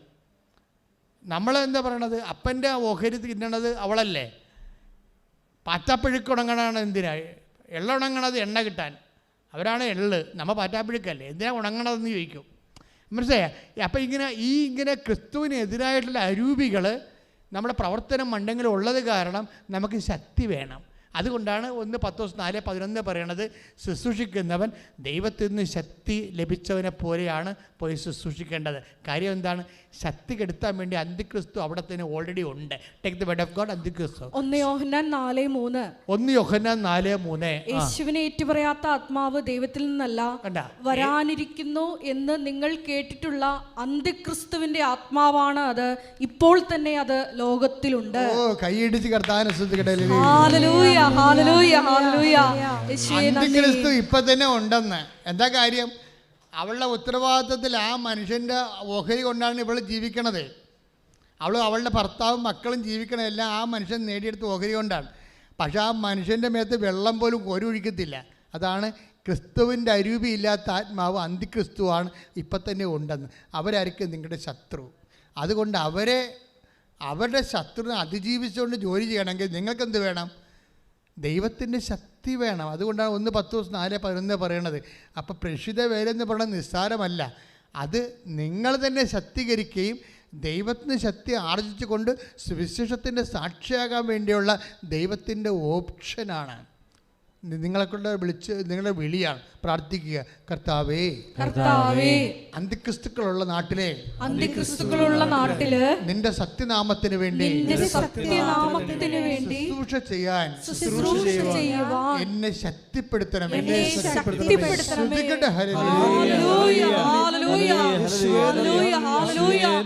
രോഗികളെ പ്രാർത്ഥിക്കുന്ന സമയമാണ്. ഓൺലൈനിൽ പ്രാർത്ഥിക്കുന്നവരായാലും ശരി, ഈ ധ്യാനം സാധാരണ കൂടുന്നത് ഏറ്റവും കുറഞ്ഞത് 2.5 ലക്ഷം ആൾക്കാരാണ് നമുക്കൊരാഴ്ചയിൽ ഈ ധ്യാനം കൂടുന്നത്. അവരെ എല്ലാവരെയും ഞാൻ മനസ്സിൽ കണ്ടുകൊണ്ടാണ് ഇപ്പോൾ പ്രാർത്ഥിക്കുന്നത്. നിങ്ങളിലെ ഉദര രോഗികളെ ഉദരത്തിൽ കൈവച്ചുകൊണ്ട് ഇപ്പോഴേ വിശ്വാസ പ്രമാണം ചെല്ലേണ്ടതാണ്. കർത്താവ് നിങ്ങളുടെ കൈകളെ തന്നെ അവിടുത്തെ കൈകളൊക്കെ മാറ്റിക്കൊണ്ട് കർത്താവ് നിങ്ങളെ ശക്തിപ്പെടുത്തും. ഉദരരോഗികളെന്ന് ഞാൻ ഉദ്ദേശിക്കുന്ന കുറേ കാര്യങ്ങളുണ്ട്. ബ്ലീഡിങ് മാറാത്തവരെ, പീരീഡ്സ് ദിവസങ്ങളോളം നീണ്ടു നിൽക്കുന്നവരെ, കുടലിൽ കുരുക്കളുള്ളവർ, അൾസർ രോഗികൾ, ഗർഭാശയ രോഗികൾ, ഗർഭാശയത്തിൽ സിസ്റ്റുള്ളവർ, സാധാരണഗതിയിൽ ഈ ട്യൂബിൽ പ്രഗ്നൻസി ആകുന്നവർ, അതുപോലെ ഗർഭപാത്രം ഇടിവ് തട്ടിയവർ, അങ്ങനെ എല്ലാവരെയും, അരിസസ് രോഗികൾ, അൾസർ രോഗികൾ, പിസ്റ്റുല രോഗികൾ, PCOD രോഗികൾ എല്ലാവരെയും ഇപ്പോൾ ഓർക്കുകയാണ്. എല്ലാവർക്കും വേണ്ടി പ്രാർത്ഥിക്കുകയാണ്. കർത്താവ് മഴ പോലെ തന്നെ തിരുരക്തം തളിച്ചുകൊണ്ട് നിങ്ങളെ സുഖപ്പെടുത്തുന്ന വിശുദ്ധമായ നിമിഷങ്ങൾക്ക് സ്തുതിക്കട്ടെ. ഹല്ലേലൂയ. കർത്താവേ, നിന്റെ വിശുദ്ധ രക്തത്താൽ അങ്ങയുടെ മക്കളെ അഭിഷേകം ചെയ്യണമേ എന്ന് പ്രാർത്ഥിക്കുന്ന കർത്താവേ, അവരുടെ കൈകളിൽ കർത്താവേ നിന്റെ വിശുദ്ധ തൈലം പുരട്ടണമേ. നിന്റെ തിരുമുറുമാർന്ന വലത്ത് കരത്താൽ മക്കളെ സ്പർശിക്കണമേ. എൻ്റെ കർത്താവിൻ്റെ ഉന്നതമായ നാമത്തിൽ സഭയുടെ അധികാരത്തിൽ കുരിശടയാളത്തിൽ ദിവശക്തിയാൽ നിന്റെ മാരക രോഗങ്ങൾ തീരാവേദികൾ 36 വർഷം ഞാൻ അർപ്പിച്ച കൃപാനുടെ യോഗ്യതയാൽ കൃപാസം അൾത്താറെ ജീവനോടെ പ്രത്യക്ഷപ്പെട്ട മാതാവിൻ്റെ മാധ്യസ്ഥത്തിലെ മാരക രോഗങ്ങൾ തീരാവേദികൾ ഈ നിമിഷം യേശു നാമത്തിൽ മാറിപ്പോകട്ടെ. ശ്രദ്ധിക്കട്ടെ.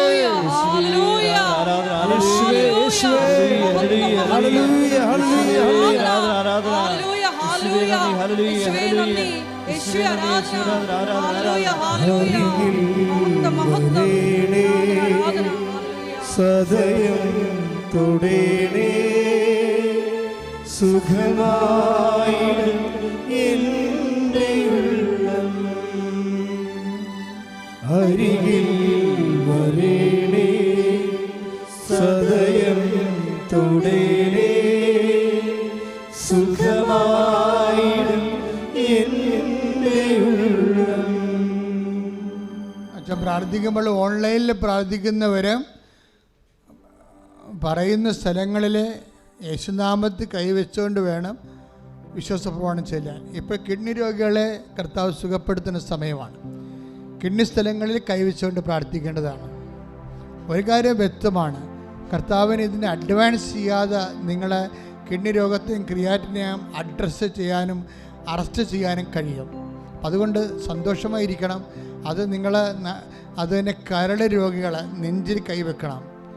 കരൾ രോഗികൾ നെഞ്ചിൽ കൈവച്ച് പ്രാർത്ഥിക്കണം. കിഡ്നി രോഗികൾ നടുവലിൽ കൈവച്ച് പ്രാർത്ഥിക്കണം. അച്ഛൻ പ്രാർത്ഥിക്കും. മക്കൾ, നിങ്ങൾ വേറെ ഏതെങ്കിലും രോഗികൾ, നിങ്ങളുടെ രോഗികളല്ലെങ്കിലും വേറെ ആരെങ്കിലും നിങ്ങളുടെ ബന്ധുക്കളോ സ്വന്തപ്പെട്ടവരോ സഹോദരങ്ങളോ വീട്ടിലുള്ളവരോ രോഗികളാണെങ്കിൽ അവർക്ക് വേണ്ടി നിങ്ങൾ ഇപ്പോഴും മാതാവിൻ്റെ തിരുസ്ഥനെ അവരെ സമർപ്പിച്ചുകൊണ്ട് അവർക്ക് വേണ്ടി നിങ്ങളുടെ രോഗസ്ഥലങ്ങളിൽ കൈവച്ചുകൊണ്ട് സ്തുതിക്കട്ടെ. കർത്താവേ, നിന്റെ വിശുദ്ധ രക്തത്താൽ നടുവ് രോഗികളെയും കിഡ്നി രോഗികളെയും കരരോഗികളെയും സ്പർശിക്കണമെന്ന് പ്രാർത്ഥിക്കുന്നു. എൻ്റെ കർത്താവിൻ്റെ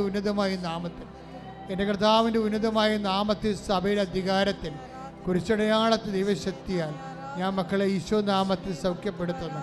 I command you in the name of Jesus Christ to be healed. Hallelujah, hallelujah, hallelujah. എല്ലാ കിഡ്നി രോഗികളെയും കരൾ രോഗികളെയും സമർപ്പിച്ച് പ്രാർത്ഥിക്കുന്നു. അമ്മയുടെ പ്രത്യക്ഷീകരണത്തിന് സാക്ഷികളായി ആ മക്കളെ ഉയർത്തണമേ എന്ന് പ്രാർത്ഥിക്കുന്നു. Hallelujah, hallelujah. ഹല്ലേലൂയ. യേശുവേ നന്ദി, യേശുവേ ആരാധന. അരികിൽ വരേണേ സദയം തൊടേണേ സുഖമായിടും എൻ്റെ ഉള്ളം അരികിൽ വരേണേ സദയം തൊടേണേ സുഖമായിടും എൻ്റെ ഉള്ളം. പരിശുദ്ധ പരമ ദിവ്യകാരുണ്യത്തിന് ആരാധനയും സ്തുതിയും പുകഴ്ചയും ഉണ്ടായിരിക്കട്ടെ. എൻ്റെ മക്കളെ, ശിരസ്സിൻ്റെ വേദന, തലയിൽ വെള്ളക്കെട്ട്, അതുപോലെ തന്നെ സ്ട്രോക്കുള്ളവർ, നിങ്ങൾക്ക് സ്ട്രോക്ക് ഇല്ലെങ്കിലും സ്ട്രോക്കുള്ളവർ വീട്ടിലുണ്ട്. ഇവിടെ മൊബൈലും കൊണ്ടുവരെ ആൾക്കാർ വന്ന് പ്രാർത്ഥിക്കുന്നതാണ്. അപ്പം അങ്ങനെ ഉണ്ടെങ്കിൽ അവരെ ഓർത്തിട്ട് നിങ്ങളുടെ ശിരസിൽ കൈവച്ച് പ്രാർത്ഥിക്കണം. ENT ആയിട്ടുള്ള രോഗങ്ങളുള്ളവരാണ് തലയിൽ കൈവച്ച് പ്രാർത്ഥിക്കേണ്ടത്. അവ തൊണ്ടയ്ക്ക് മുഴയുള്ളവർ, തൈറോയിഡ്, ടോൺസൈറ്റ്, സ്പോണ്ടിലോസിസ് രോഗങ്ങളുള്ളവർ കഴുത്തിന് കൈവച്ച് പ്രാർത്ഥിക്കേണ്ടതാണ്. ശ്വാസകോശ രോഗികളെ, ഹൃദയത്തിന് വാൽവിന് ശേഷിക്കുറവുള്ളവരെ നെഞ്ചിൽ കൈവച്ച് പ്രാർത്ഥിക്കേണ്ടതാണ്. ഹൃദയത്തിൽ ബ്ലോക്കുള്ളവർ, തലയ്ക്ക് സ്ട്രോക്കുള്ളവർ എല്ലാം ഈ സമയത്ത് തൊട്ട് പ്രാർത്ഥിക്കട്ടെ. എൻ്റെ മക്കൾ വിശ്വാസ പ്രമാണം ചൊല്ലിയോ സ്തുതിച്ചോ പ്രാർത്ഥിക്കട്ടെ. സ്തുതിക്കട്ടെ. ഹല്ലേലൂയ. Hallelujah, hallelujah, hallelujah.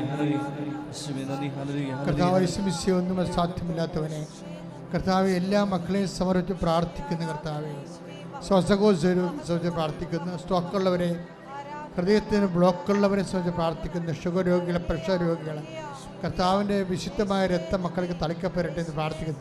ആന്തരിക അവയവങ്ങൾക്ക് കേടുപാടുകളുള്ളവരെ യേശുക്രിസ്തു ഉന്നതമായ നാമത്തിൽ സഭയുടെ അധികാരത്തെക്കുറിച്ച് അടയാളത്തിൽ ദൈവസത്യ സൗഖ്യമാകട്ടെ. ശ്രുതികട്ടെ.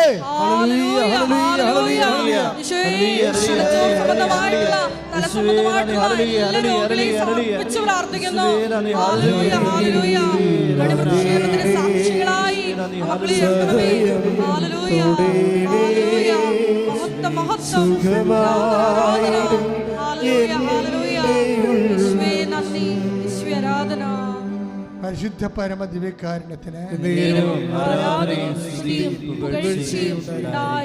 മക്കളെ, പാൻക്രിയാസ് രോഗികള്, ഷുഗർ രോഗികള്, അതുപോലെ തന്നെ ആന്തരിക അവയവങ്ങൾക്ക് കേടുപാടുകളുള്ളവർ, ഓപ്പറേഷൻ നിശ്ചയിച്ചിരിക്കുന്നവർ, അവന് വാതരോഗികൾ, എപ്പിലിപ്സി രോഗികൾ, ഫിക്സ് വരുന്നവർ, ഓട്ടിസം രോഗികൾ, അവിടെ കുഞ്ഞുങ്ങൾക്ക് വേണ്ടി നിങ്ങൾ സർവാംഗം കൈകൾ വെച്ച്, കൈകൾ പിണച്ച് ഹോൾ ബോഡി പരിശുദ്ധ അമ്മയുടെ മാധ്യസ്ഥത്തിൽ ഈശോയ്ക്ക് സമർപ്പിച്ചുകൊണ്ട് സൗഖ്യത്തിനായി സ്തുതിക്കട്ടെ. കർത്താവിൻ്റെ ഉന്നതമായ നാമത്തിൽ സഭയുടെ അധികാരത്തെക്കുറിച്ച് അടയാളത്തിൽ 36 വർഷം ഞാൻ അർപ്പിച്ച കൃപാന്റെ യുഗതയാണ്. കൃപാസ്ഥാനത്താറെ ജീവനോടെ പ്രത്യക്ഷപ്പെട്ട മാതാവിൻ്റെ മാധ്യസ്ഥത്തിൽ പിതാവിൻ്റെയും പുത്രൻ്റെയും പരിശുദ്ധാത്മ നാമത്തിൽ നിങ്ങൾ സൗഖ്യം പ്രാപിക്കട്ടെ. I command you in the name of Jesus Christ to be healed. Hallelujah, hallelujah, hallelujah.